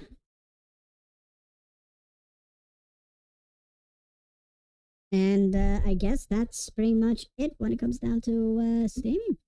Or starting to cook them.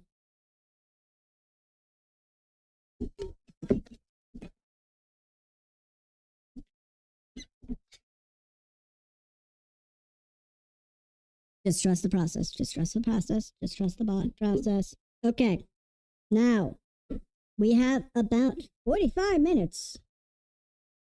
I'm going to cut it down to 15 because of the amount of batter in them and the amount that is currently present in the pot right here. So, yeah. I'm just going to start like cleaning up my station here. Take a sip. And put something.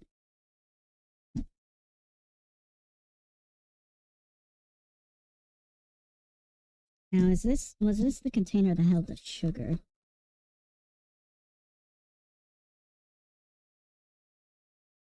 All right, there we go.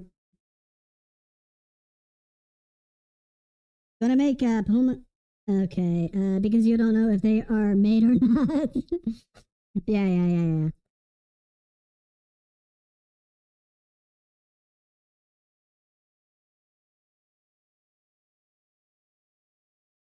This is definitely a pan. Well, it's my pan. There are many like it, but this one's mine. It's also deep, so I can still steam things with it. But no, we'll check on it after 15. We'll go for like 20 minutes. If they are still a little underdone, we'll pick up. We'll pick back. We'll add another 10 minutes and another 15 minutes.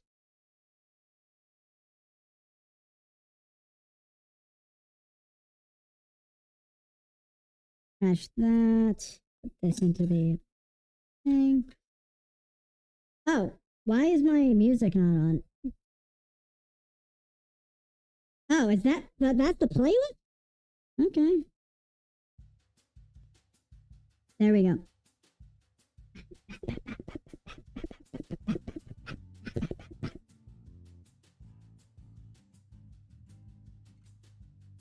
This is good. This is good.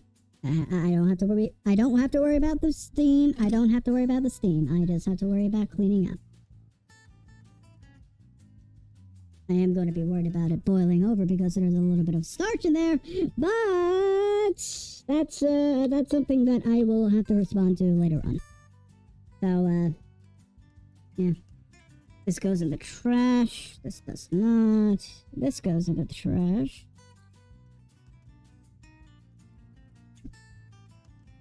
Sink. How's that smell? It smells like corn and dough. That's what it smells like.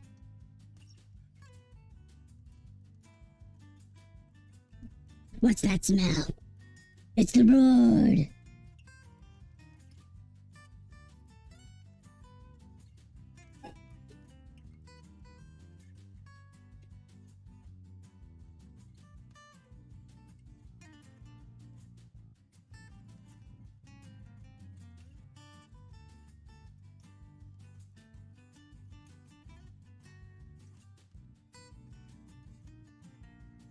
Okay.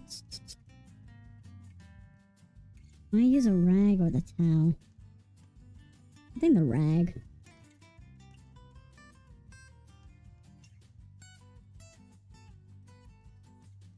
Don't touch the dial. Don't touch the dial. It's fine. It's fine. It's fine. So I'm gonna have to restart my traction real quick.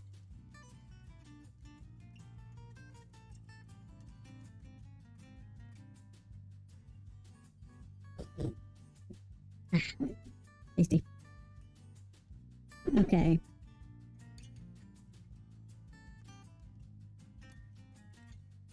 Where's my cleaning supplies? Oh, here it is.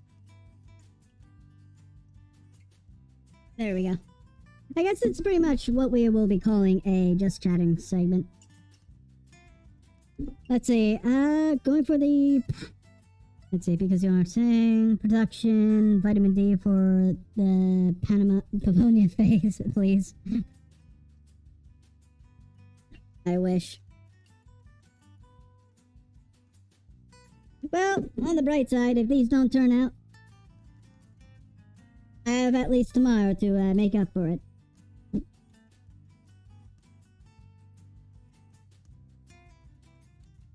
So how's everybody been? How has everybody been this week? For me, I have a little bit of a trip coming up at the end of the week. I'm going to be out of state. I will not disclose where. I will not disclose where at all. But I'm just saying I'm going to be out of state. And because I'm going to be out of state, I'll definitely be out of... I'm definitely going to be out of... I won't be doing any, so to speak, streams next week. So, a little bit of a heads up, everybody.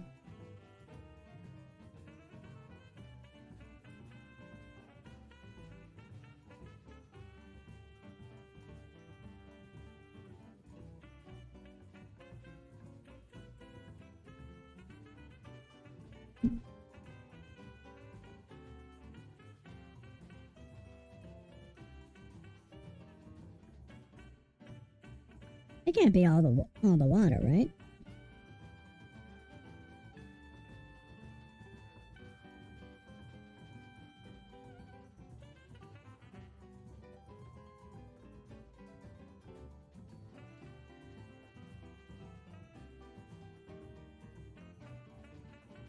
I guess,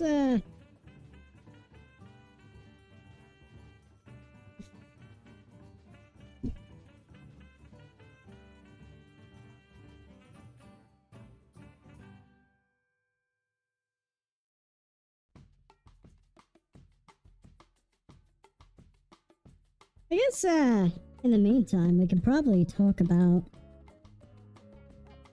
some bartender manuals, or at least, bartender Bibles that I've picked up from stores.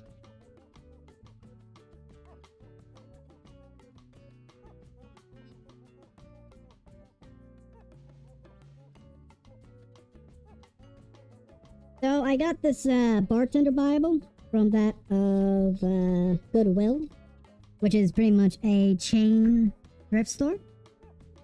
Where's the sugar? Where's some sugar? This'll do.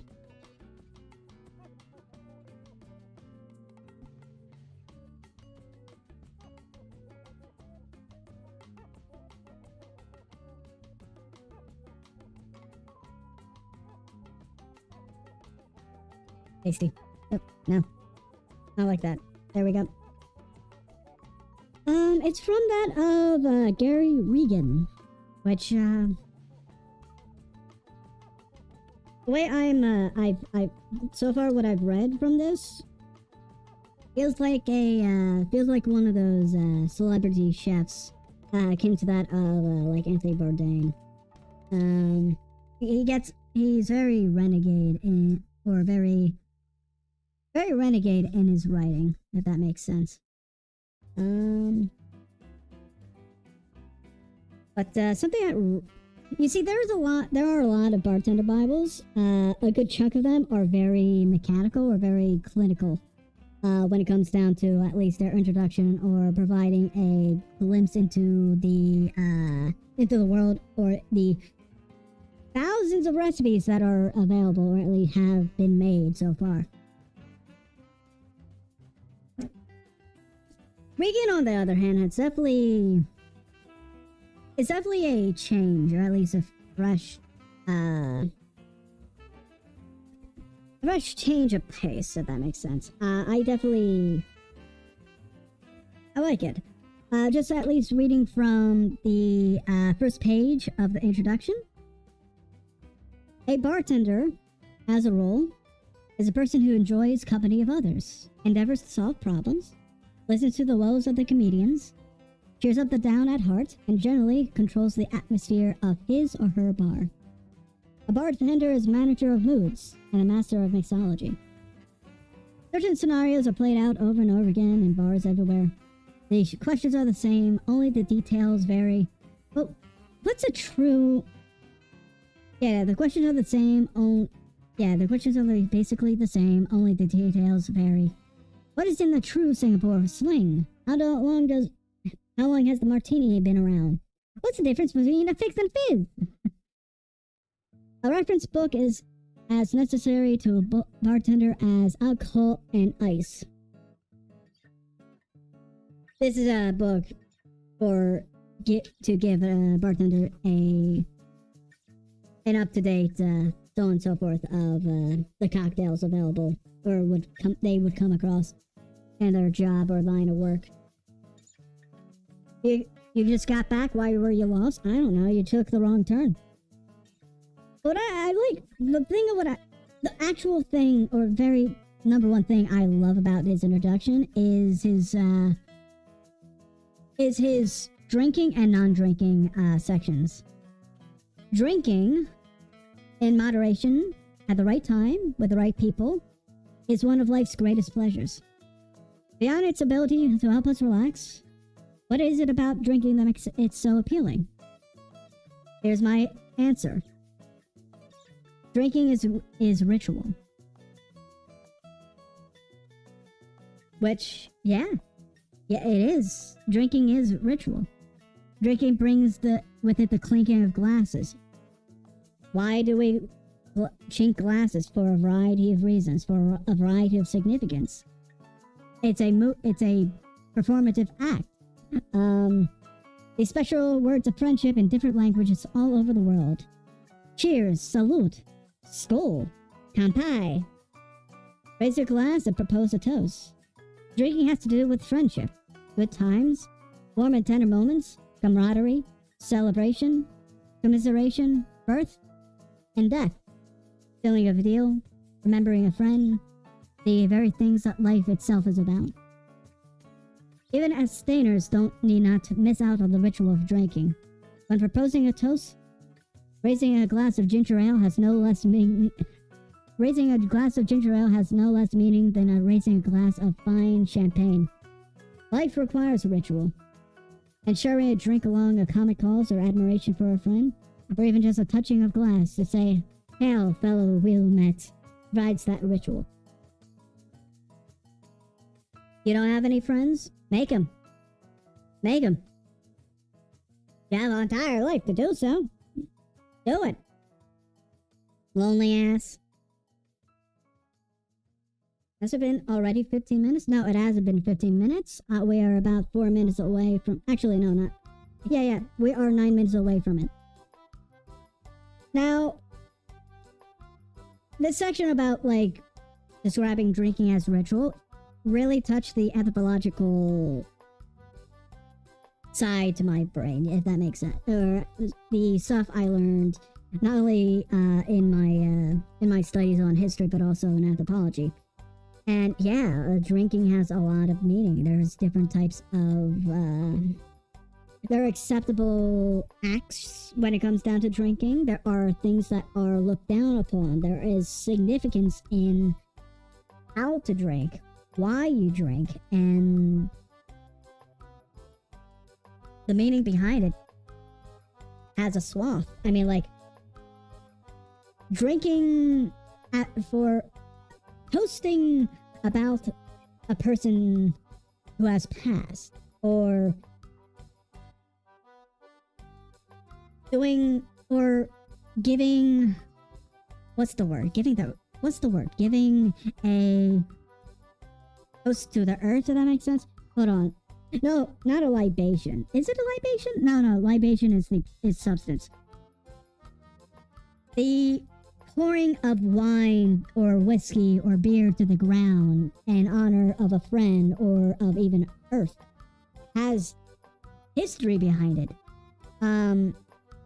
Ancient Egyptians actually had an entire poem describing one of the rituals where they would dedicate some wine or I think water to the earth in order to honor their the god of or goddess or god of water. I'm saying goddess though. I'm trying to remember which one it's. No, it's a sun god if I remember correctly. They were doing so, or a pharaoh sun god.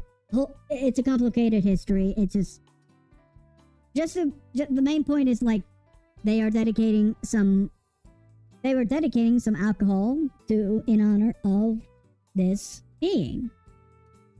This happens again and again with friend groups who may lose a friend.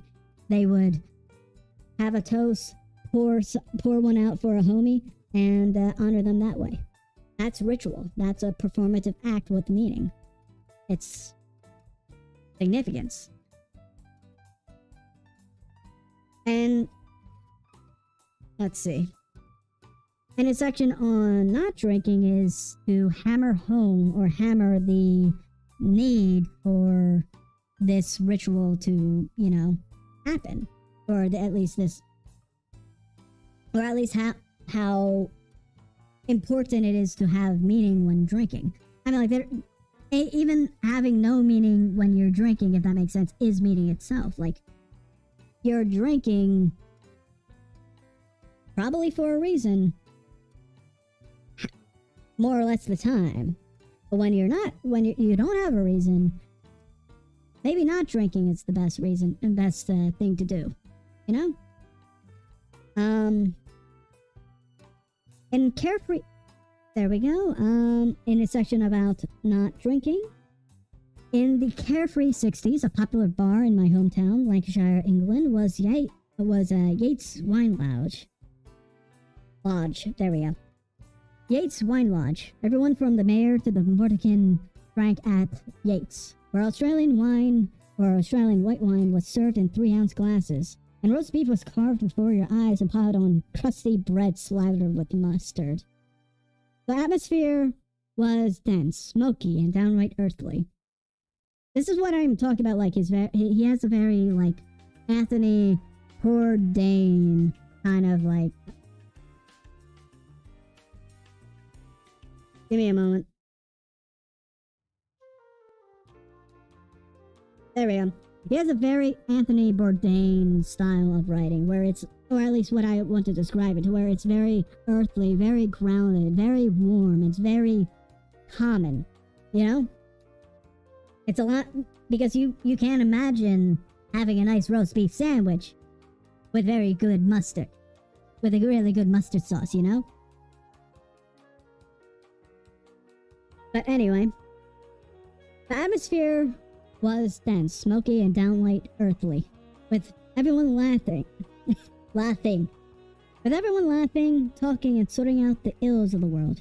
From time to time, any evening at Yates, your eyes were bound to wander upward to the glass-partitioned manager's office, which seemed to be jammed in between the ceiling and wall, and where bespectacled eyes were ever watching your behavior.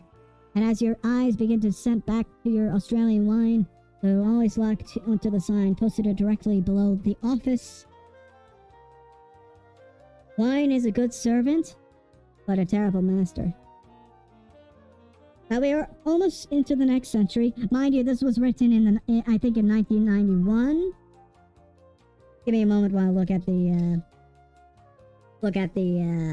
what you call it, publishing information real quick.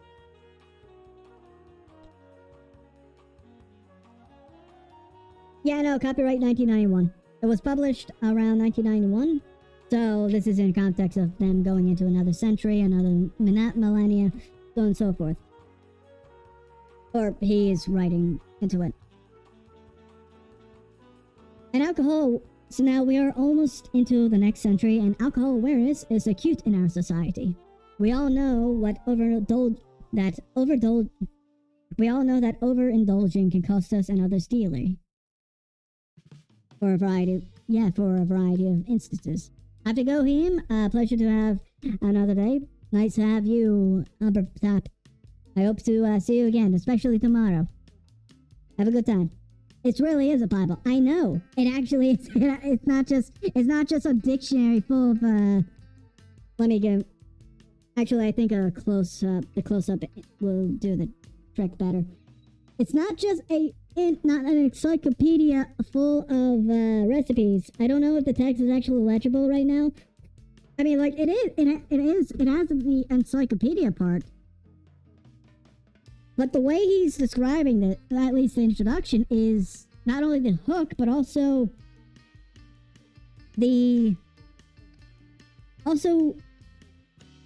enforcing that you need a reason. That you should have a reason to drink. Even if it's like drinking for the sake of drinking. And yeah, he's right. There is actually there was a drop in drinking, or at least in drinking, around the 90s, and I believe around the 2000s, solely because of the awareness that is spread around not only with the health effects of drinking, but also the perilous effects. At least within the United States, drunk driving is very significant and very damningly common. I know people, or at least I've known people who knew people that either got into a drunk driving accident or killed someone because of drunk driving. Unfortunately. Very unfortunately.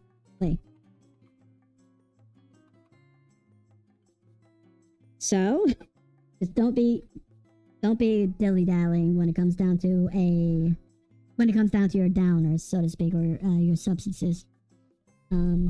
Because it will affect people. I mean, it has affected me. It has affected probably someone you know, or someone that they know.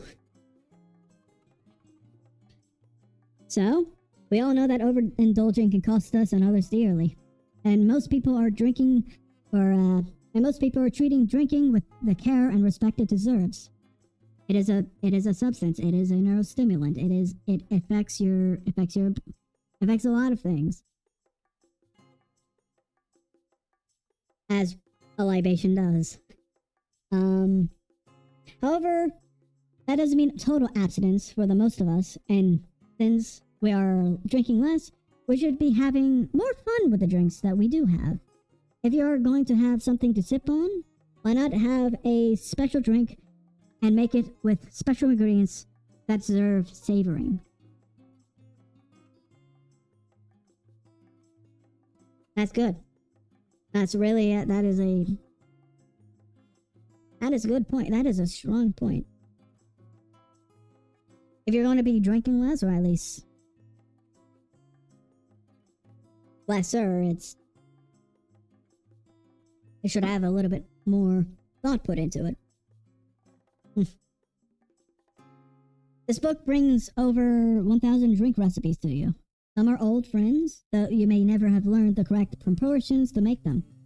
Others will sound vaguely familiar, but you probably never knew quite what into them. All these recipes are designed... Come on, why is this not... There we go. All these recipes are designed to be easy to make and serve in the proper glasses, at the correct temperature and with the classic garnish. Cheers. Gary Regan. Or Regan.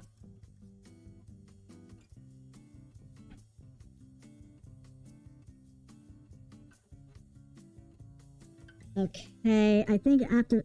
Okay, we already got through the first 20 minutes. We're gonna look at... we're gonna check on these real soon. In fact, I'm just gonna quickly prepare my towel here because I forgot to do dishes this morning, so I don't have plates. But you know what? These things were made to be put into thermoses, or at least served on a napkin.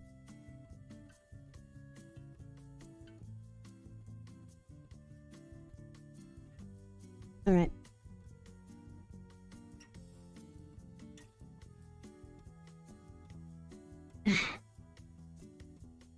Yeah. I also have a New York survival Bible, or bartender survival guide, which felt stale. It didn't have the oomph that, or the grounding or the warmth that this guidebook has given me so far. And some of these, I doubt anybody has ever heard of. In fact, some of these ingredients I don't know. There's this recipe called the Aberfoyle, which is an ounce and a half of vodka to an ounce of jambu. I assume it's jambu because it looks like a French word.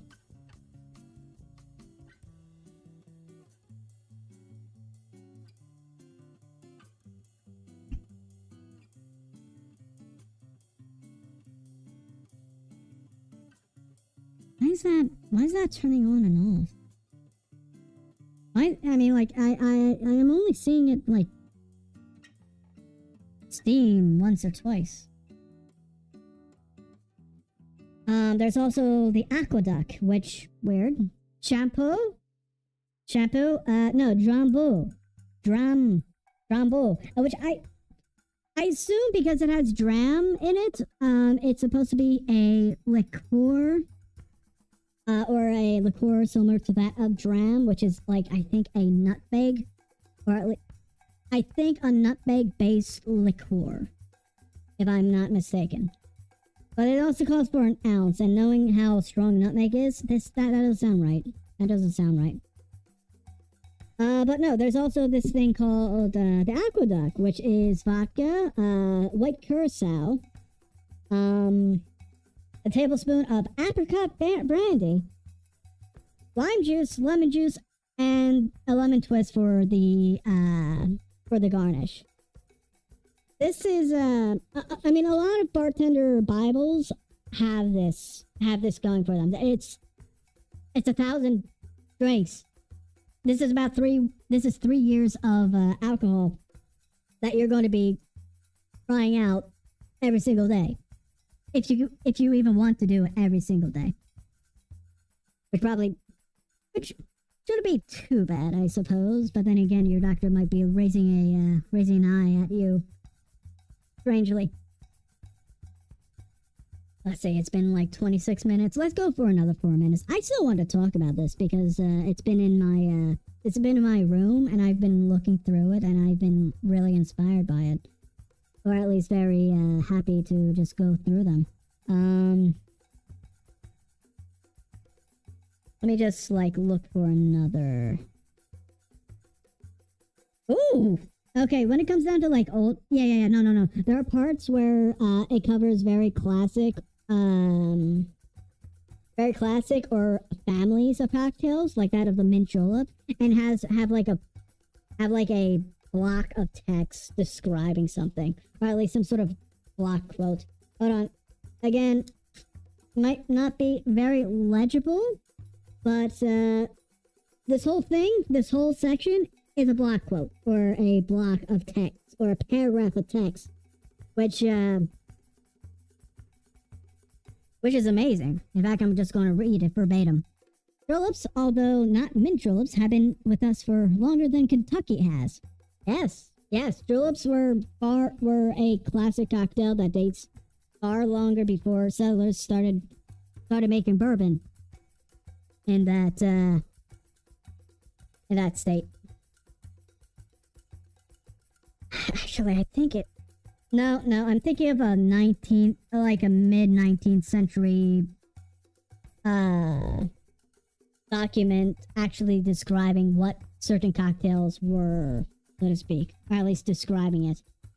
And I don't think it was actually a primary source document. I think that was a professor's examination of what was defined as a cocktail amongst a variety of contemporary works, either recipe or description, because a lot of recipes actually turn out when it comes down to like cookbook recipes, they have a whole entire methodology, historiography, fun time history to go through if you want to do it, because a lot of it had to be through word of mouth, or at least through training to actually know the full secrets behind a certain flavor or not. Flavor. So, the word was also used by pharmacists to describe a sweet-tasting liquid that disguised the taste of an unpleasant medicine. That is it. Yeah, that's the thing. When it comes to... That actually reminds me, if you don't know... I get it, you're steaming.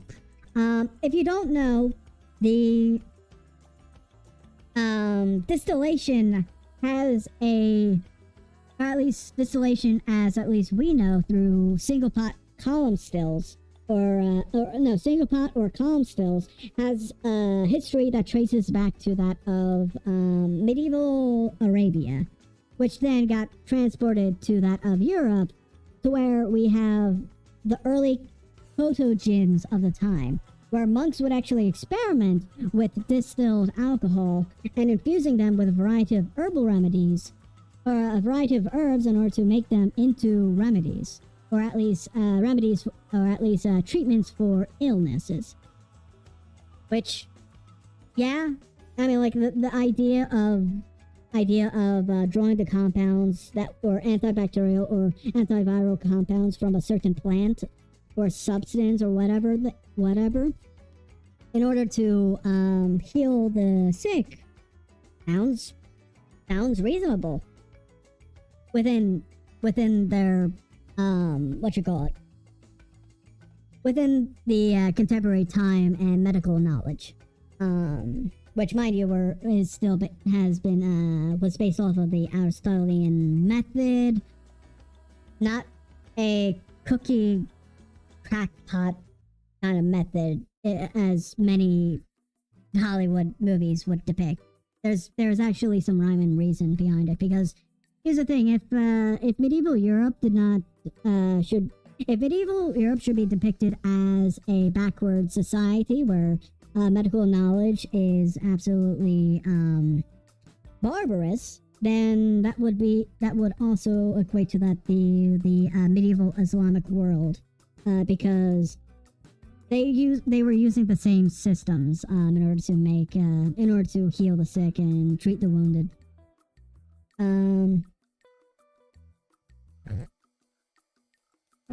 Pointers aside, anyway, media gripes aside, let's actually get back into this. I imagine the first drops could easily have been made to mask the flavor of a rough whiskey before bourbon distillers, as we know them, had known their craft. Yeah, I can imagine that. I can imagine the various American whiskeys that were made around the 18th century.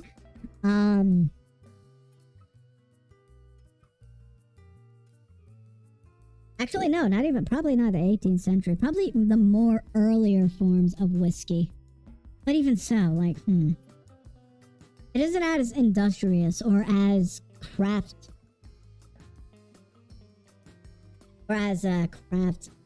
developed. What's the word? As crafty as industrial era distillation. Unlike most drinks, the mint julep has a traditional serving day, the same day as the Kentucky Derby. So, you see, there was a guy from Chicago that came by my Walmart that actually went to the Kentucky Derby. Lost everything. Actually, no, he didn't lose everything. He told me to bet on a horse named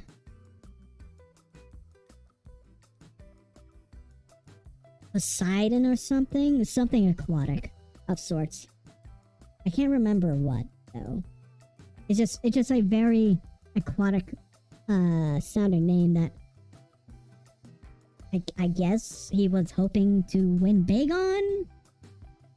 I don't know. I don't watch horse races, and neither should you. It is a lot of gambling, or else you shouldn't gamble at horse races. Unlike most drinks, the mint julep has traditional serving day, the same day as the Kentucky Derby. Every year on the first Saturday in May, the mint julep is served nationwide at parties celebrating the great race. There is some controversy, however, over whether or not to muddle the mint. That's news to me. Any drink that is served every year on the same day can provoke a fight. Must be a classic. A fight over the drink, or over whether or not you won. Whether or not you won the derby. I wonder how many people got in a brawl either because of the horse or because of the drink. Probably the same thing. You know, that Venn diagram seems pretty much like a circle, if you ask me. The drink really should be served in a special silver julep cup. Well, that's what okay. Cool. I know what I'm going to be doing tomorrow at Goodwill. At my nearby Goodwill. I'm going to be picking up some silver julep cups. I'm going to be looking forward to making them. A special silver julep club, which is shaped like a small tankard, but a highball or Collins glass should do fine, as long as the drink is served with style. Although someone is bound to argue with me, I contend that traditionally the mint is used only for a bouquet. Okay, what the fuck? Okay, I'm gonna argue with him. What the fuck? No, it's a mint julep. It's not mint. What is it now? Okay, so as like a garnish doesn't mean that the mint actually just mean. Okay, does that mean just to him a mint julep is that of just sweetened whiskey with a little bit of an aromatic mint to it? Because that doesn't sound right. That sucks. Alright, sounds... Okay. That's weird. Anyway. I don't know, I have to disagree with that. I feel like if it's called a mint julep, it should taste like mint. Anyway, I contend that traditionally the mint is used only for bouquet, so make sure that the leaves spill over the top of the glass, and use short straws so the drinker has to really bury his or her nose into the drink. Okay, touche. You actually taste with your nose, so sweetened whiskey with the aromatics of mint. Okay. You don't win though. I'm not letting you actually take a stand on that. So, and as a result of him describing it as just a bouquet, his recipe has about sugar and bourbon, which are... Okay, so... Yeah. He would dissolve the sugar in a few drops of water in a Drilla cup, highball glass, or Con's glass, and then fill the glass with ice, and then add the bourbon, so that it all mixes together, and so that okay. The bourbon pours over, dilutes. You stir a little, dilutes a little bit more, but not enough to where it just like becomes watery whiskey. And then the fresh sprigs you put on top as per se a bouquet, which also can fall out. And the only thing that is separating you and that mint aroma is a short straw. As for mint julep number 2, yeah, you muddle the mint with the sugar. And maybe water.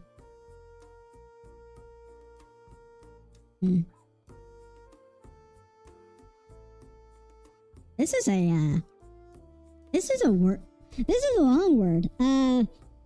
Narragansett. Narragansett. It sounds like Narragansett sounds like a Godzilla opponent name.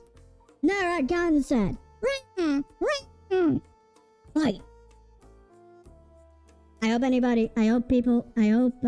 least some of you know about the Godzilla Saves the Earth, or those kaiju fighting games for the PS2. I hope you guys at least know that retro stuff. Otherwise I would feel very empty. And alone knowing how fucking badass those PS2 games were. So Narragansett.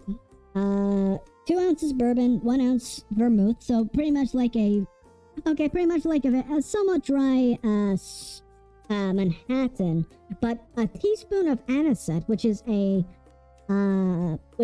anise liqueur, and a lemon twist. Fuck, I need to make that.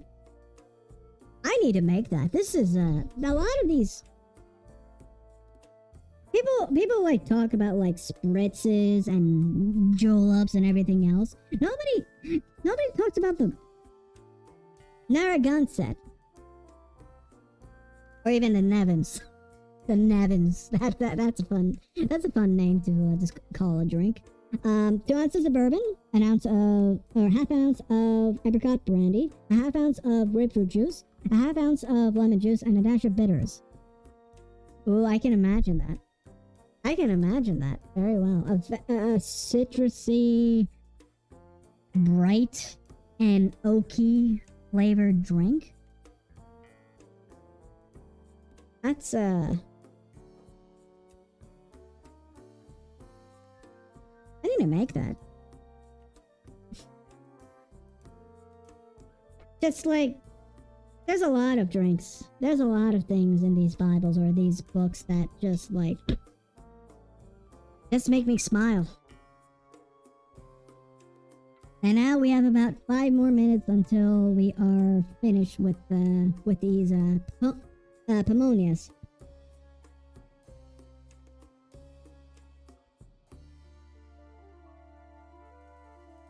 Let me stretch it a little bit.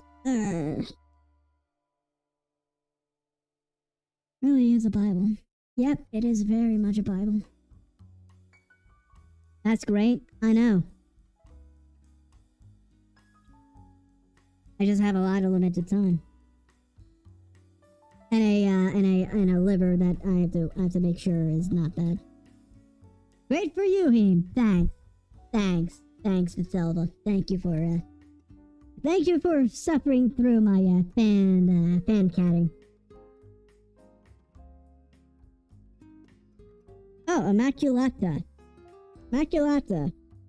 A ounce and a half of light rum, a half ounce of amaretto, a half ounce of lime juice, 1 teaspoon of lemon juice, and a half teaspoon of superfine sugar. Not bad. No, it isn't an ounce of lemon juice. It's a teaspoon of lemon juice. Like, it would be like a, oh, yeah. It would be like a nutty Sprite or a nutty lemon lime soda. That's something. That's something interesting.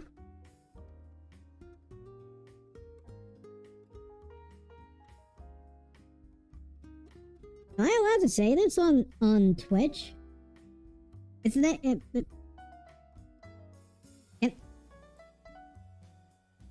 Can I say like the alternate way to say Romani or Roma or the Roma people? I think so. I mean, like, I'm not saying it within the context of like hate speech or something, right? Yeah, no. Anyway, the Romani, let's just play it safe. Has an ounce and a half of an ounce and a half of gin, ounce of sweet, an ounce from the top, Himm, from the top. An ounce and a half of gin, an ounce of sweet vermouth, and a maraschino cherry. So practically a gin Manhattan. Yeah, okay, I can see it. I can jive with it.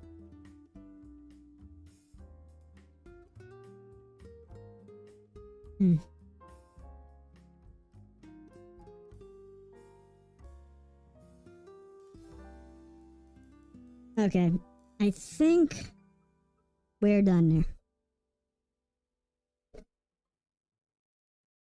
Don't spill over, please.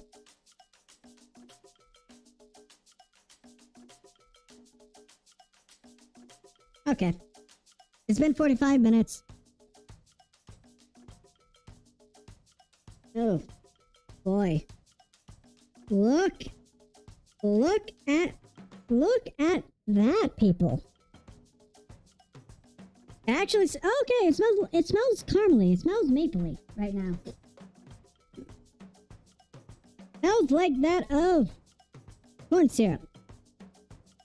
Or at least something like that of sweet corn. Let me just get a few of these.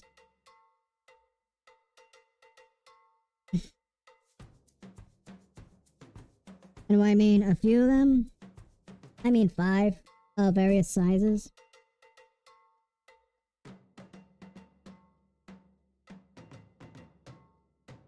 All right, we got our Pamonhas. I have to move this a little bit.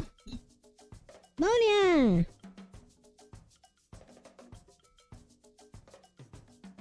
Hey, Himm, guess where I am? Paraguay? by chance? Ooh. Okay, this is a little pretty moist. Like it looks like it has the consistency of it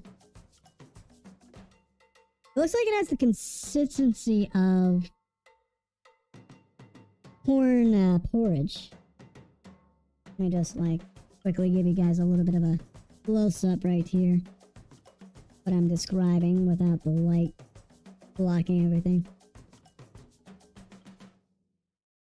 I'm proud. Can you guys can you give me some internet approval that I did this phenomenally?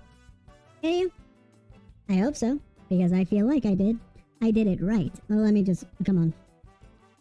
I feel happy about making this. I feel like I succeeded. I feel like I succeeded in this. Looks nice. From the Brazilian, that's the comment. Wait. Worth in, that's a comment worth its weight in gold. In gold. You know what I'm talking about. How does it taste?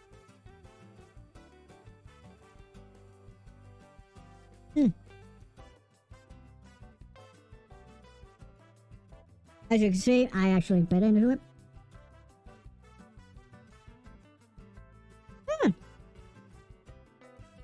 Oh wow, I'm okay. I'm getting a tick. I need to do this stuff right next time. Really right, like with the husks and such.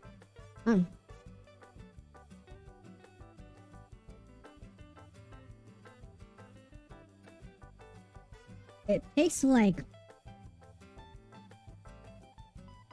the inside of a gooey, undercooked pancake. And I'm not saying that in like a bad sense. Not even, oh, shut up. There we go. Not even saying that in a like horrible, terrible sense. I think of it as actually very pleasant. Because it's not, I mean like it's not like undercooked batter or something. It's like soft and gooey and just like hot.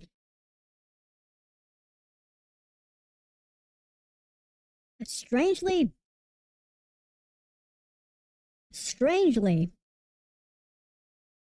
I feel like it could go well with a little bit of cheese. Like mozzarella cheese, you know, or at least like a soft cheese of sorts.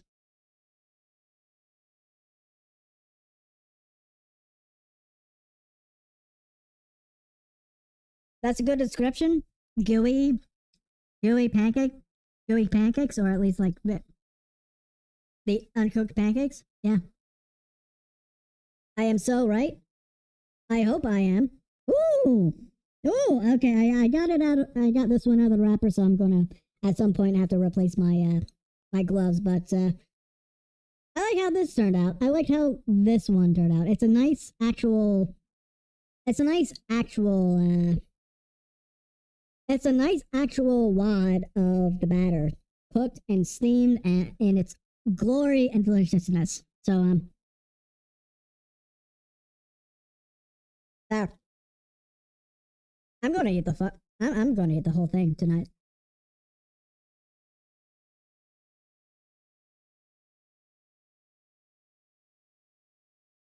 Now, next time I'll probably just cut down on the work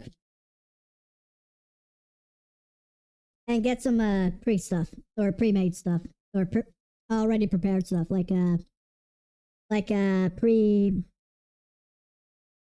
Yeah, no. Prepared tamale wrappers or corn husks, some canned. I assume canned sweet corn would actually go. Would probably just make this work or will work in this because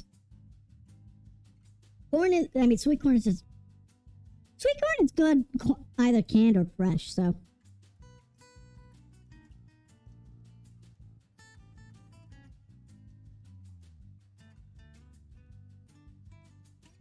I didn't tell you, I forgot, but we eat it with cheese sometimes. Damn it. So I was right. I knew something was either missing or would make it slap even harder. You know? I'm just gonna... Like I said, I'm just gonna munch on these until I'm done. As I should, because I worked very hard on these, and my, I should be able to reap the fruits of my labor. And in that case, it's a nice, soft, gooey magic.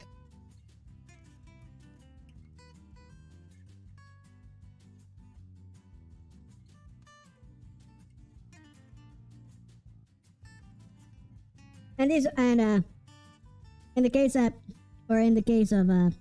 tamale-wise, these are fucking worlds better than the shit that Hormel makes in their hand stuff.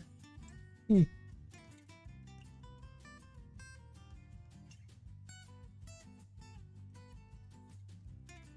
want to say even the top one. Yeah. As I expected, the ones that were actually like stacked on top of the other tamales, they cooked as well, or cooked as evenly as the ones on the bottom. So, because none of it actually dripped, my assumption now is that the batter wasn't at risk to fall down. So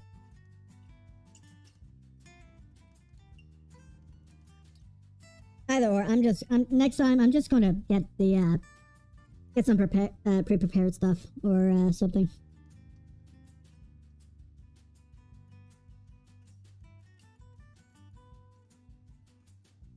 I'm still gonna have to put it all together, and that's gonna take up a lot of time. But you know,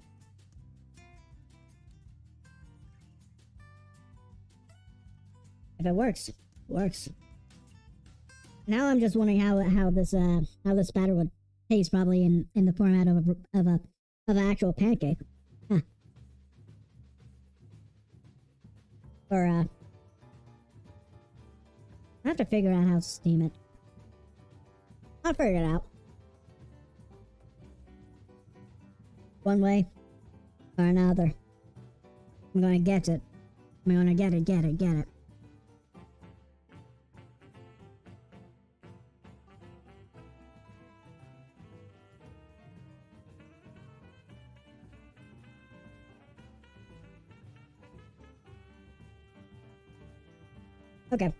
Okay. I'm gonna replace my gloves. I'm gonna save those for when I'm off screen or off stream. And after I clean up and actually have some time to relax and enjoy these as they are, rather than alongside this. Now, tomorrow is going to be fun. I'm expecting a lot of fun, but I'm hoping that it is at least less. I'm just hoping tomorrow it's going to be less messy. Because as far as I know, what I'm going to be doing is going to be boiling some thighs.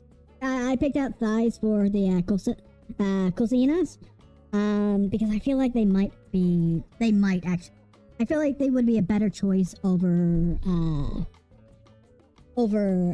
skinless breast, because of their fat content, or at least their flavor content or potential. I'm still going to be referencing the Capetiba version.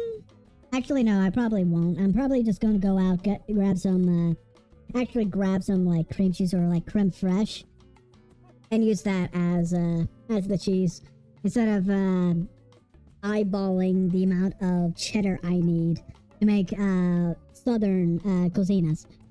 I'm gonna have to make tamales again at some point in my lifetime. It takes a lot of time to make them, but I think after that ordeal, that will be it for tonight, people.